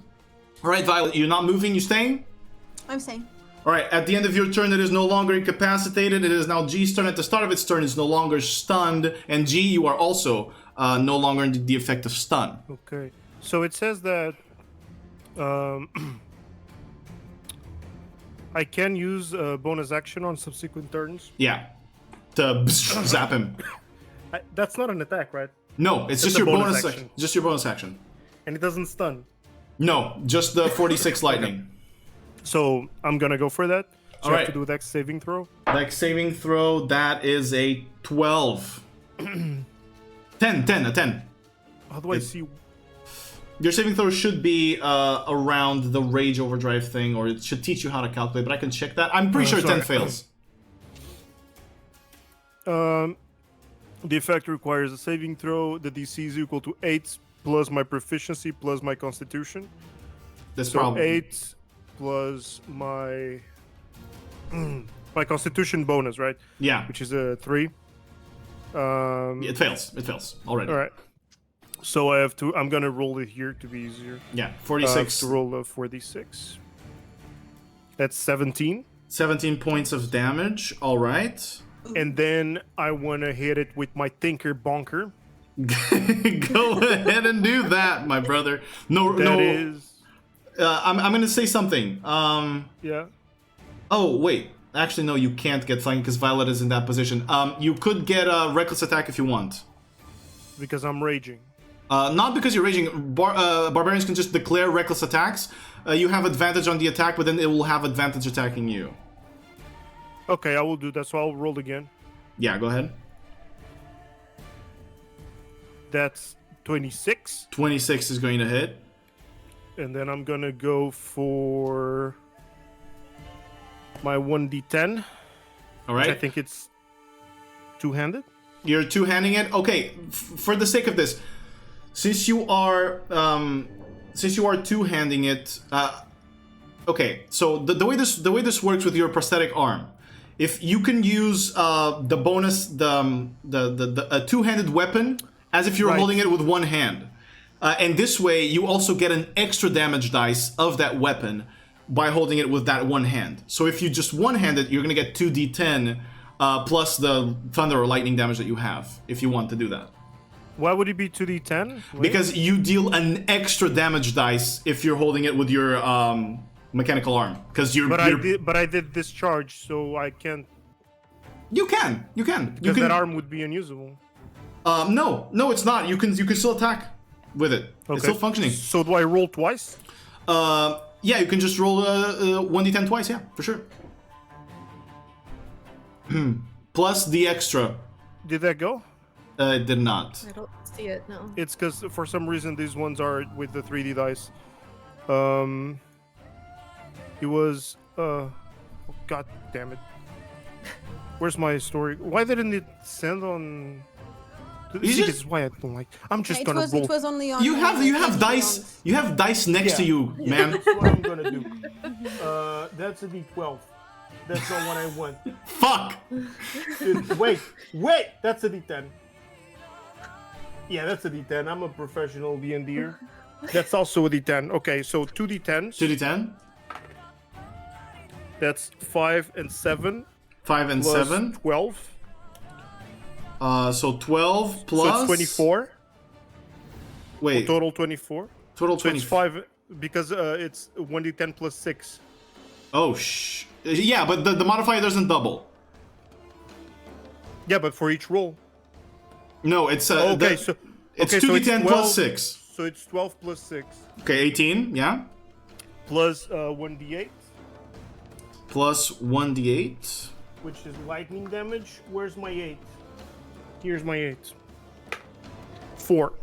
Plus 4 lightning. Alright. That was one attack. You still have another one, and it's reckless, so you have advantage. That was one attack? That was just one attack. But no, I did Rage Overdrive, and then I used Reckless for the Tinker Bunker. You did the Rage Overdrive, which is a bonus action. Then you use your attack action, which gives you 2 attacks. So that was your first First I failed, and then I used the... No. You had an advantage. They had advantage because it was reckless. That's You why still have rolled another again. attack now. It's a whole Which is new my world. normal attack. Reckless attacks. The only thing reckless attacks does is give you advantage on your attack rolls. So you have 2 attack rolls per turn. You did one with advantage now, so you have a regular attack now. Yeah, Another yeah. one. So it's There a you normal go. attack. Yeah, with advantage because it's reckless. It cocked. That's... Sorry. He's recovering That's- from the stun. 28. 28 fucking hits. Yeah. Okay. You can go ahead and roll damage again. So 2d10 plus 6. Now I'll roll the d10s manually again. 2d10s, that's 8 plus 6 8 plus 6. Got it. plus 6. Yeah. So 8 plus 6 plus 6, and then a 1d8. 2. All right. Describe how this furious striking looks like, including the see- discharge. G coming out of his electric state. First of all, he just puts his hand on the bird and shocks it once more as you see there's electricity going on to him. Grabs the hammer as you see the skull in the hammer shining with red eyes, and he just starts flailing around, whacking on the wing, completely like always focused on one of his wings and the head, like the neck area, and you just see electric, like red beams flashing around, like almost passing through his face, almost scratching it, but he's in phase. You see his eyes are like almost pure white, is drooling all over, his beard is puffed up. He's just like completely not here. All right. You see that this nutty gnome start to just whack at the creature as it and feels the impact. Its wings extend out in the air as it caws into the distance, and it is its turn now. And it is going to use its action to multi-attack. And it's going to make one strike with its beak. It's going to do it all at the gnome that is whacking at it senselessly because it has advantage on it. So, first attack with its beak. That is a 28 to hit. Yep. That is, you're going to take... So that is... 14... 21 points of bludgeoning. Actually, no, 27 points of piercing damage, halved. So that's going to be 13 points of piercing damage. Why does it have? You're raging. Okay, right. And now Disadvantage with raging. it's going to make an attack with its talons. That is a 20 to hit. Yep. Okay, so you take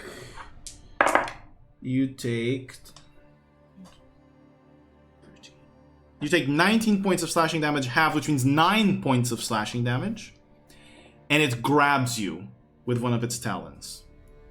And it is now... You are now grabbed within as it flies a little bit up, jumps and grabs you with a talon and begins... Don't have to check.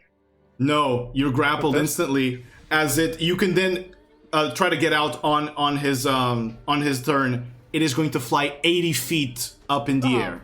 Do we have opportunity attack? You guys, everybody melee but G has opportunity attacks on it. As it is trying to fly 80 feet. 29 hits, Vesper. 26. Both hit. Go ahead, roll damages.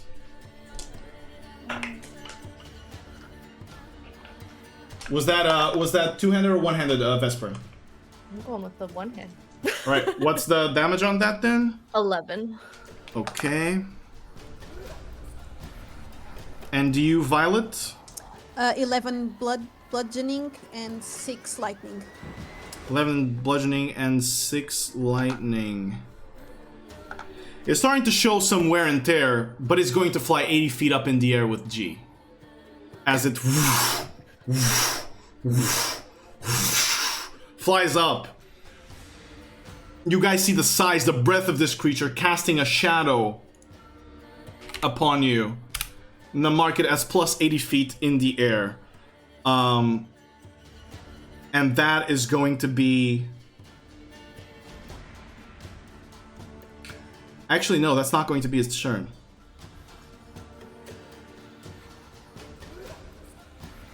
At the end, as it reaches the 80 feet...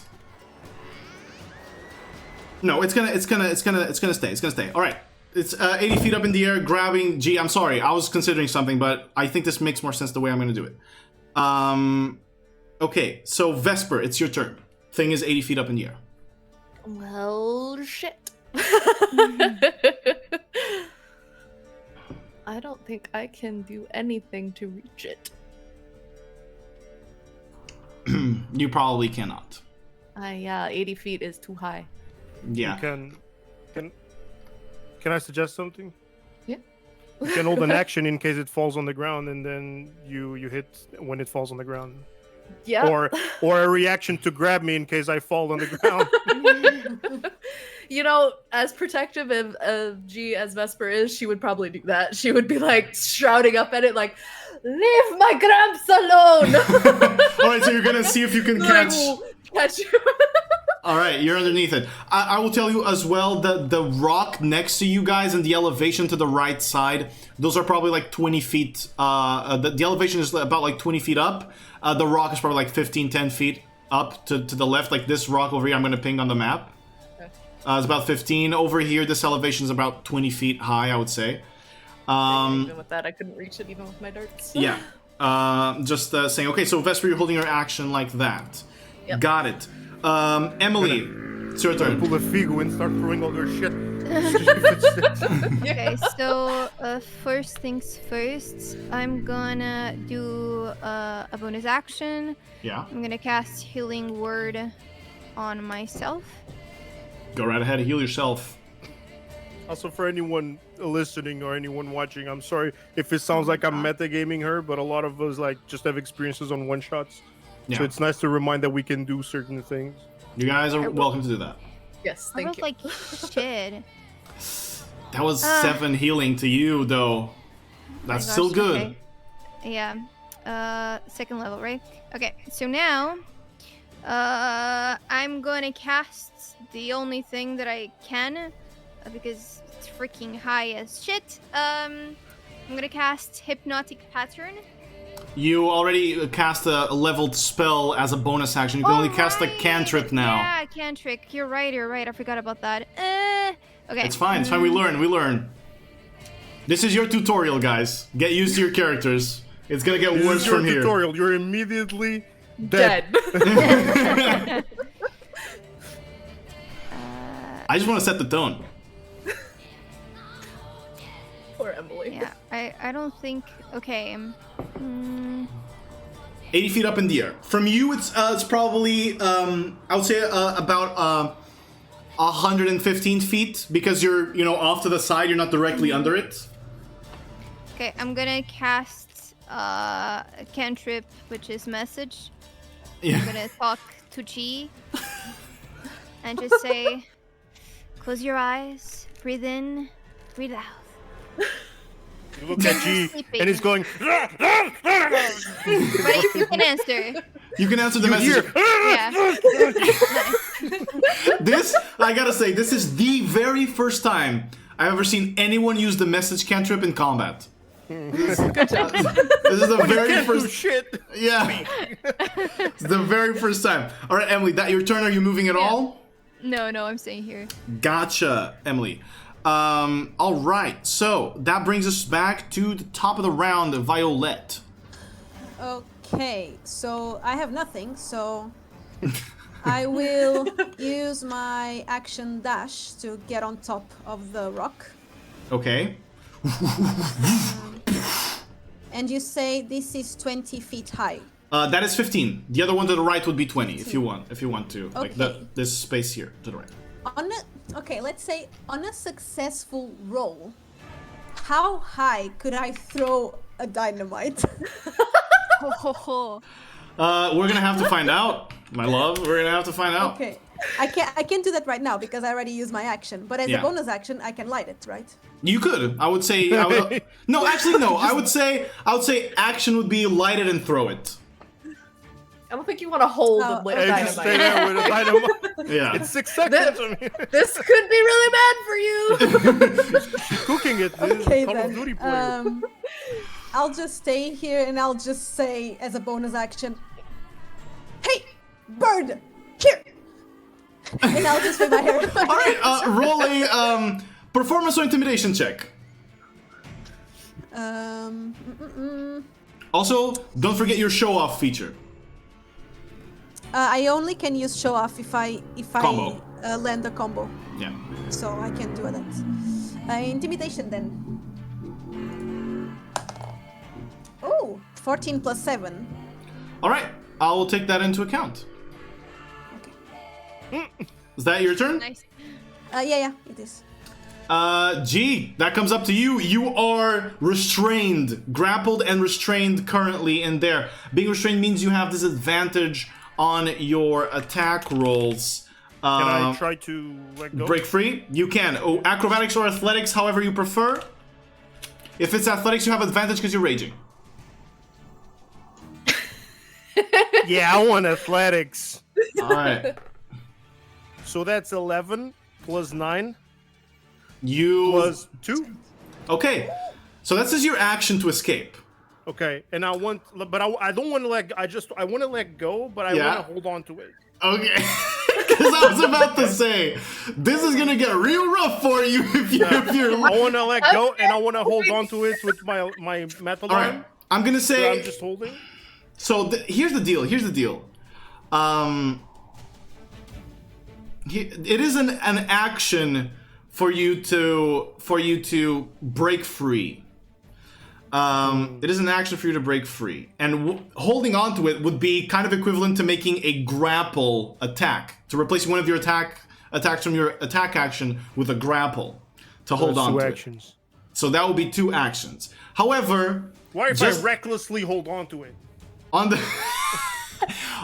look, I'm gonna say, you have 2 options here as G, and you tell me which one fits you the most. You either let yourself be grabbed in there, or you break free and you fall onto the ground and hope that Vesper can catch you. You're Waiting. considering you're raging. I fall onto the ground. I try Alright. to grab, but I don't like. I just move out and I fall onto the ground. All right, you're gonna break free from the grab. Okay, give me 1 second. Just check something on my notes, please. Okay, so you're gonna take 8d6 bludgeoning damage from falling onto the ground. But we'll talk about Vesper catching you to see how this works. So that is.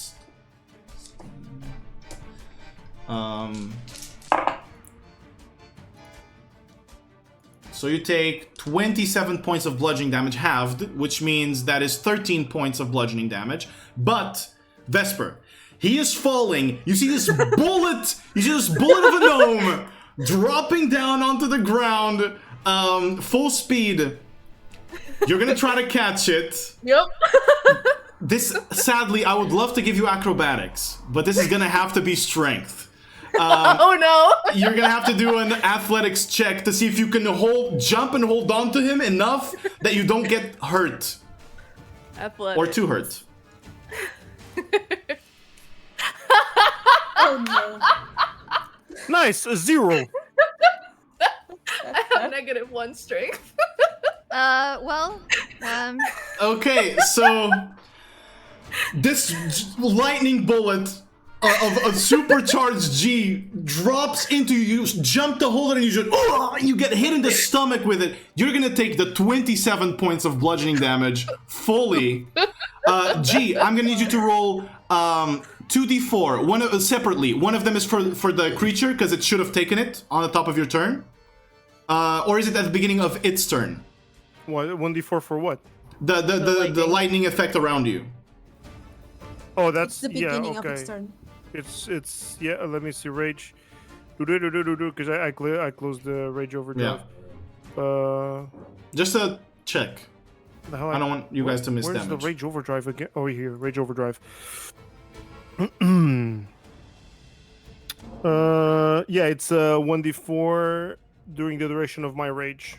But is it at the beginning of its turn or yours? Creatures who begin their turn within 5 feet. Then of he you. doesn't take it, but Vesper is going to, because she's trying to grab you and she's gonna get But lightning he should have charge. taken when he flew into the air. Go ahead, roll it. 3. All right. And then Vesper takes it. The Vesper No. takes another So now d4. I roll for Yeah, Vesper. for Vesper. Cock. Okay. 3. All right, 3 points of lightning damage as you're zapped, and you are both prone on the ground. Working as intended. Fuck, Gramps, when did you get so heavy? This is, dude, first fight is going great. Okay, so G, that was your turn. It Yeah, it is went great. the Cannonbaall's turn. You see it flying up in the air. It flies up an extra 15 feet. And then you see it fold its wings and kind of like a black torpedo with the sunlight shining behind it, heading straight for Violet as she intimidated it into attacking her. And it's going to go straight for Violet. Violet, I need a dexterity saving throw from you. I can't react, right? No. 18. 18. That is a success. That is a success. You are going to take... this is a lot of damage, so if you guys just give me a moment. I just need a moment to... Oh! Oh no! Wait! The 8! It counts. Come here! You want the 8 to count? Because it rolled an 8. Sure. Let me get more. Like someone told me in Final Fantasy, the only health point that matters is the last one. Yeah, those are my words. There it is.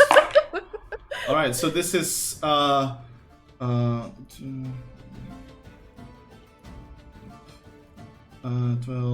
14, 16, and that was 6 dice. Let's roll 6 more.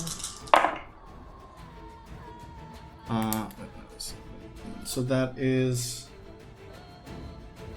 Oh my god. Oh no. Oh my god.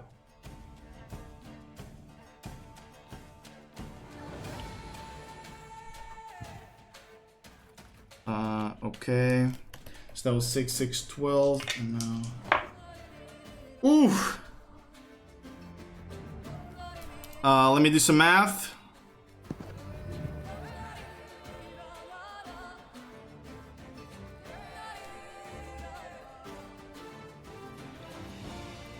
You take 63 points of bludgeoning damage halved.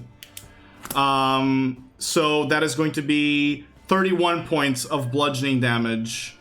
As this creature just bumps onto you, pushes you into the ground, but you put your magical gauntlets to protect your heart and your vital organs. And managed to sink into the stone. The stone is now completely shattered, and you're there in the middle of all this rubble, but you're still standing. That's going to be its action as it lifts up its wings, and the dust is kicked up again. That is the Cannonbaall's turn. Vesper, it is your turn now. It is looking hurt. Like it shows wear and tear. Like some of the feathers are gone already or broken, snapped. But it's still looking decently healthy. Is it on the rock or is it back up in the air? It is on the rock, so now it would be... now it would be actually level. You don't have to climb the rock because it broke that rock. Okay. So I'll spend half of my movement getting up, which is what I have 25. So 25, yeah. I can make it all the way over there. Where Go did right I ahead. fall? Where did I fall? You would have fallen where Vesper was. So if you can move, around right there. Yeah. Okay. Be like spitting a little bit of blood out. You fucking bastard, and whack it with the staff. Go ahead and roll your staff hits. Oof. It's no longer. Would this be advantage or no? You are flanked. If you can move, how much movement did you spend getting there? Was it all the 25? It was. I think it was here. I think It was all the 25. Then you do not get advantage. So this attack unfortunately misses as you try to whack it with the staff. The creature is still. You're kind of adjusting to all the dust that's been kicked up. And you miss it. You just barely miss it, actually, as it, just brushes past one of the feathers on the wing. Go ahead, you still have more. Whack it again. Whack it again. Whack his pee-pee. 19. That is going to hit, Ray. Go ahead and roll damage on that one. So One hand. One hand 14. damage. 14 damages. I whacked his Alright. pee-pee, but not quite as pee-pee. But I just wanted to say that. What if it was a girl? I It's whacked not, her it's- pee-pee. It's a dude. Pee-pee. It's a dude, actually. So that was 14 points of damage, right? Yes. And All then right. for my bonus action, I'm gonna bite his ass. You're gonna bite his ass with your I'm gonna bonus. bite his ass on Hungry Jaws. You're gonna try to get some chicken. Go I'm ahead. gonna try to take a bite out of it.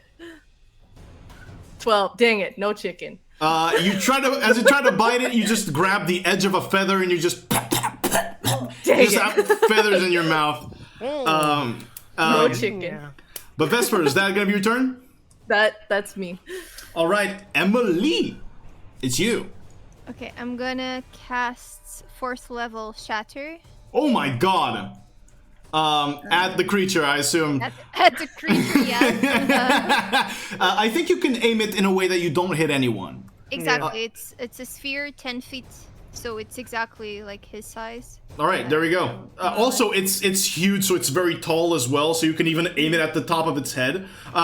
Please, before you make the saving throw, how does your shatter look? What are you doing? It's a huge boom of sound. What do you do to project this? It's me just screaming very, very loud in a very thin scream.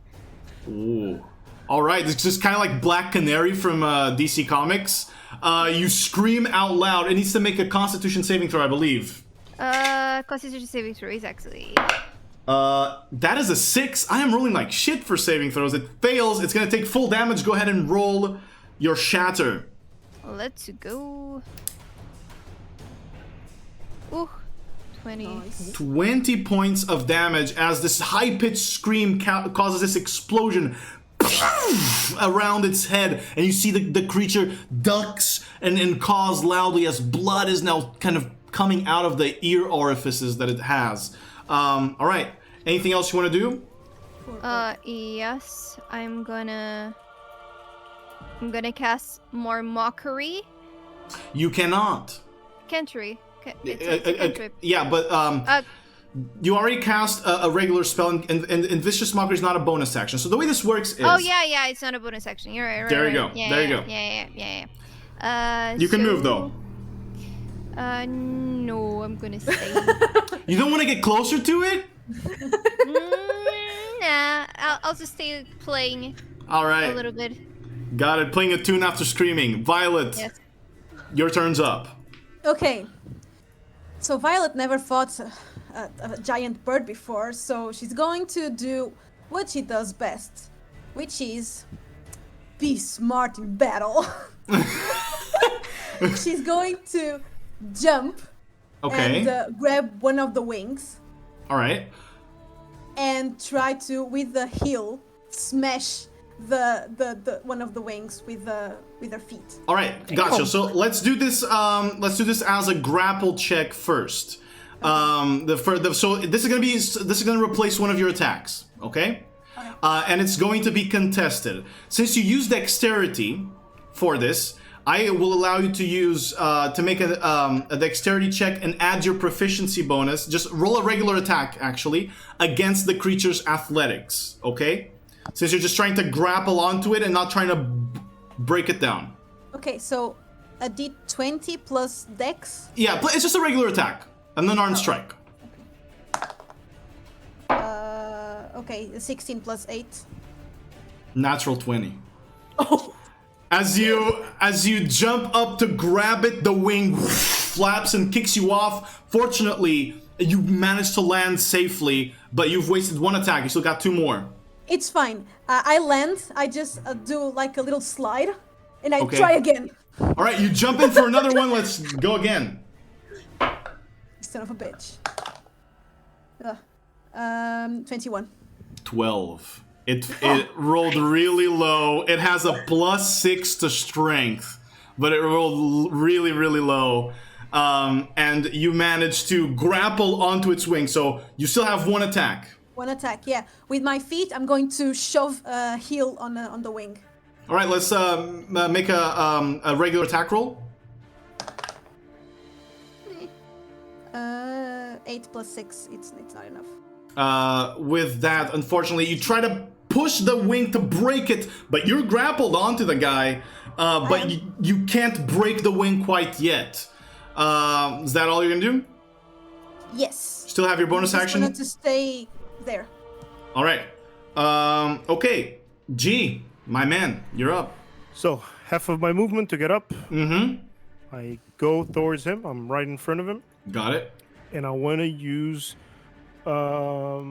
Yeah, he has to do a dexterity saving throw. That's a natural 2. +2, 4. He fails, so 46 lightning. Fails, so 4d6. I want Roll him. For reals. Roll him for real. That's 11. 11 points of lightning damage as you discharge it. Yeah, it goes. So now my Tinker Bonker, reckless, of course. So I roll. With l'avantage. That's 26. 26 hits, you bitch. There I go. So now I roll 2d8s. 2d10 2d10s. plus your modifier plus 6. the extra. So 2d10s. That's 16. 16. Plus 6. All right. Plus 6. And 1d8. So wait, that was 16 plus 6. Yeah, Okay, got it. because I rolled a 10 and a 6. Okay, next. A 2 2. for the electric damage. Yeah. And now my other attack, right? Yeah. Go for it. Which is it normal? It's still reckless. You're still recklessing. Okay, so it's 29. 29, you bitch. Yeah. Yeah. Cool. Let's roll then 2d10s. That's a 9 and an 8. 9 and 8. All right. Plus 6. Plus 6. Okay. And 1d8, which is 1. Gee, please describe to me how you smash the shit out of this bird Yeah. as you deliver the So killing blow. let's do it the other way around. He goes up, he starts smashing first with the hammer. Yeah. You see him like this ray just drool going all over, the veins still shining blue.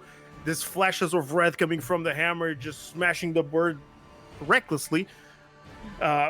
Left to right as the bird just starts to like trying to move behind, to move back. He grabs with the metal arm, he grabs the tongue and discharges the electricity. You see the ears where the little circles, the little holes for ears are. You see just blood popping out. The bird falling limp, and I stay there just holding him by the tongue.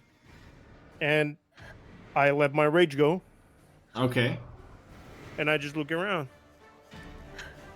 Well, as you do that, you guys see that the little gnome violently brutalize this creature. It caws in pain as the wings, with that last discharge, you see the wings awkwardly crack and break in a strange position as it then falls to the ground limp, with G still holding the tongue inside of its giant, massive beak. You can see now, G is not even half of the beak. G's like a third, a fourth of the size of this creature's head. But it falls limp onto the ground, bringing us out of you guys' first combat. And it's Violet not starting and again. Vesper are close to me. I look at Violet. I look at Vesper. What happened? You fucking killed it. That's what happened. Dude, I just kind of let it go. Vesper just kind of went Irish there. I did, yeah, that came out wrong. You guys noticed that? See, I click the top of the hammer, turns back into a cane. Oh, Jesus, fuck, G, you're heavy. Violet just jumps off the wing. Okay, good job. Vesper's like a little winded. She looks over to see Emily, kind of waves and like, "You will go over there." I wanna rip out both eyes and take them. All right, you rip out both eyes. You can take note that you own 2 K-Dual eyes. K-A-D-U-O-L. K-Dual eyes. Can I see if the claws of the bird are something valuable or to use in battle? So the talons of this creature are about as big as G is in size. Especially the sort of what would be the foot thumb claw, kind of like a dinosaur, like a raptor. It has a very large talon. I mean, I would say both Violet and Vesper roll nature checks. For Violet because she lived here for a long time, and Vesper because of her experience with the wild. 15 again. All right. Okay, both of you actually know. So K-Dual talons are valuable. Period. They can be used to make bone armor, but also very strong piercing weapons. So anything like a dagger, anything like a spear or something, you can craft from a K-Dual talon. But there is one thing that you guys remember, especially Vesper remembers: blood. K-Dual blood is extremely valuable, and the reason for that being that through K-Dual blood, if it is enchanted, it momentarily enhances your sight. If enchanted, and I will tell you, if you properly treat K-Dual blood, you will gain a +10 to perception checks, and you can see in detail up to a mile away for 1 hour. K-Duals are natural predators here in Volcan, or actually not Volcan, Camille's Grasp, this part of the Red Wasteland. As you know, there are a lot of burrowing creatures, and the way that K-Duals hunt is flying above them because they're not looking up, answering G's crab question from last episode. If they look at seagulls up, well, these burrowing creatures don't look at the K-Duals up there. A lot of them haven't evolved to do so, and so the K-Dual smashes its entire body into them. Like it did to Emily. Yeah, like it did to Emily to hunt. To that point, your cart has been destroyed, and the Gurgaphil, the little creatures, are just nearby grazing on just tiny. They're not dead. There's just tiny little bit of fungi. They're kind of about like I would say 150 feet away from the mess. After they were forced to run away, but the 2 Gurgaphils still survive. Your cart is destroyed. Do we have any vials that we could put the blood in? Yes, I have the superior potion vial, so You it's can do empty that. now. Yeah, drain a little bit of that. Can I try to do 2 things at a time, which is shove a heel on the claw, on the base of the claw, to Yeah. not the claw, the talon, Yeah. and remove it and use the violet. Wow, I will lose myself. My whole body. I will use the vial to just put the blood in it. I mean, that's possible. I will say that this will require a strength check. So if you want to ask for assistance, you may. Yes, please. I have 10 What? strength. I start approaching them. You Yeah. don't want me to do anything for strength. You need a strong man? Yes, remove this talon, please. Emily, you approach them, and what happens? Yeah, I'll just say, oh, I have a dagger, if that's useful. That could help. That could help. Yeah. All right. So, are you using Emily's dagger as well, Violet? No, I'll let G do it. Oh, okay. You're just gonna let the old man do it by himself. I want to crack it. Okay, Emily, do you wanna help them loosen up with the dagger? Yes. Okay. Okay, so you're gonna wedge the dagger to try and cut a little bit off. I'm gonna ask of you a dexterity check, please, before G. This might lower the DC for G to pull it out. Dexterity check 7. All right, so you're stabbing it, but it's just not. You're not finding purchase in anything that, or you're not going deep enough that it will loosen it. So G, you're gonna make the regular strength check for me, please. That's 15. Yeah, you grab onto it, and you start pulling, and you twist it, and it pops out, and as it does, a gush, like a gush of blood. The talon is just huge, and this kind of river of blood pours out. You fill in your vial, and it's still pouring. You could probably get something else, and if you have any other. Anything else. Do you guys have? I don't have any vials. Isn't your water skin empty? I gave it to Violet. Oh, You and I need- emptied it. So You will probably not use it for water anytime. it's fine. I will All right. fill it. So as you well. can mark 2 vials of untreated K-Dwell blood that you've gotten from this. And I'm just standing there with a claw bigger than me. Good job, Gramps. Good job. Do you want me to put it on the On bag? the holding bag. Yeah. Yeah, I just tried to like lift it and kind of aim at the bag and just let it go. Okay, you managed to do that easily enough. You guys can do that, all coordinating while. Oh, you also still had your inspiration dice as well. Yeah. I So was counting on that if I failed. Emily's inspiration helps you land. Put it in the right place now. All right, so that finishes up that encounter, and that brings us down to the end of these 2 days, which means now we have gone 6 total days. Which now is going to bring us to the 17th of Isari. On this night, if there's anything you guys want to discuss, since you just had a very big encounter, please go right I ahead. want to zonk out. I need That's- healing. All right. Vesper will sit down next to Emily. She'll be like, "So, still want to join us?" Like I said to the G, I am part of you now. It's going to get worse from here. That is okay. That's better inspiration for me. You're a very, very strange creature, Emily.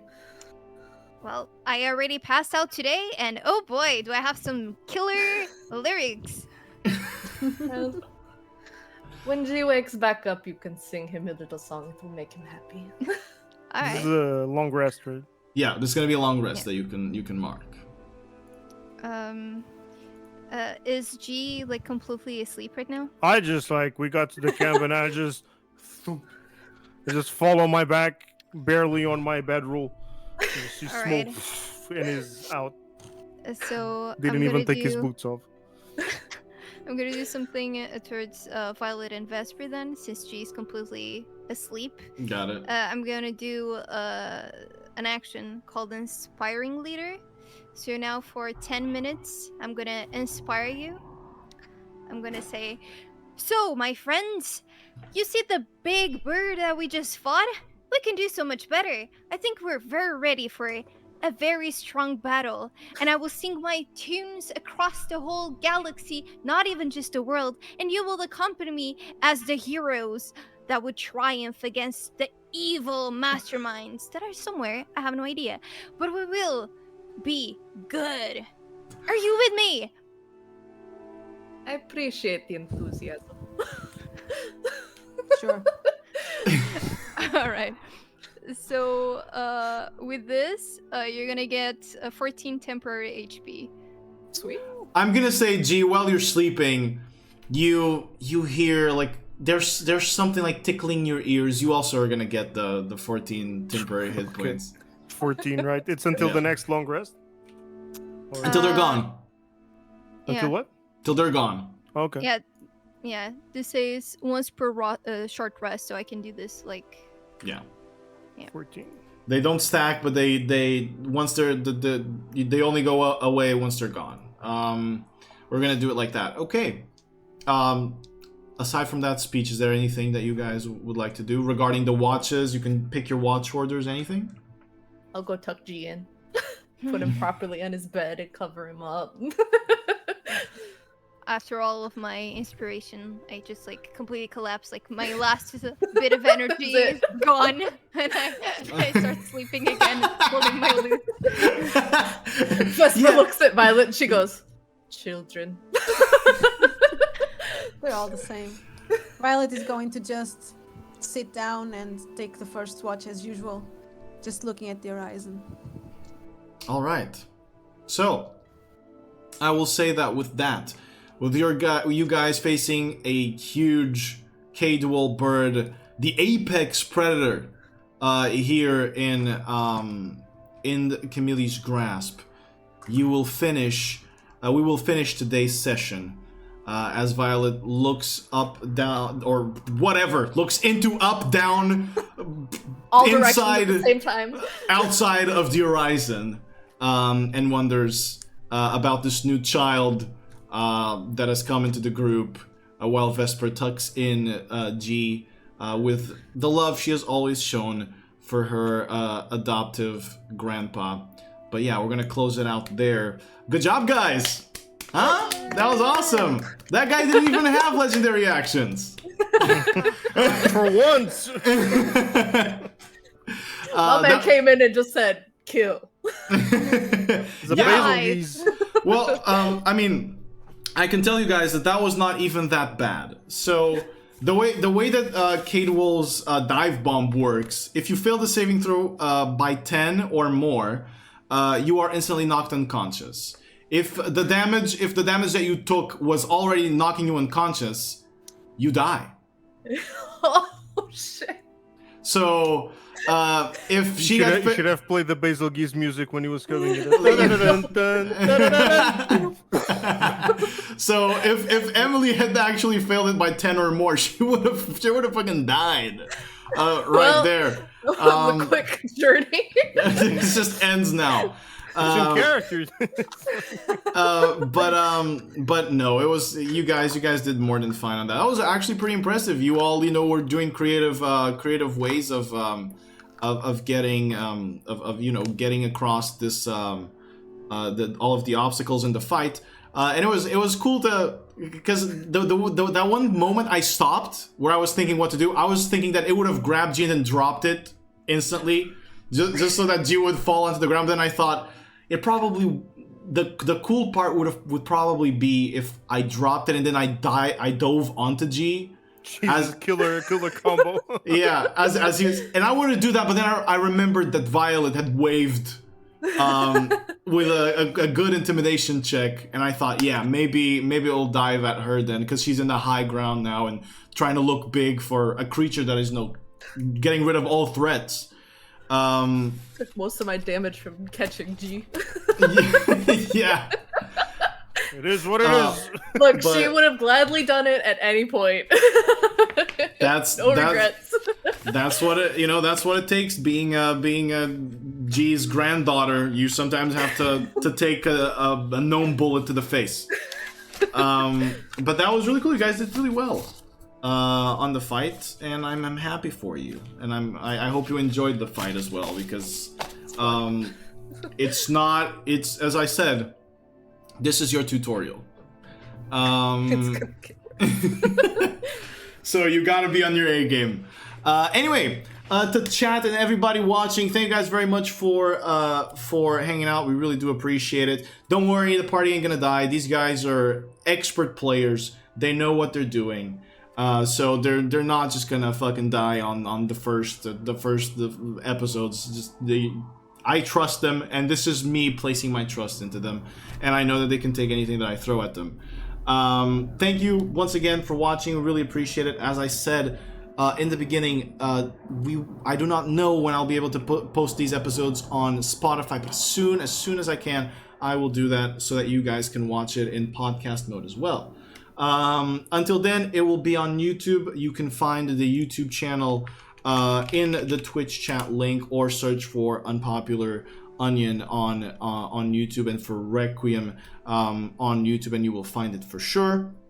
And also, do not forget to follow all of these beautiful individuals. Their links are going to be down in the description of the video, and they are in the title of the stream, and they will stay in the title of the stream until my next stream. So if you ever have any doubt, you can get them there. And if you scroll down below, they're also in the About Me section. I just have everyone there except Ray, because she doesn't do anything on the internet. But yeah, once again, thank you guys, and we'll see you next Saturday for the next episode. Bye. Peace. Bye-bye, folks. Bye. Take care.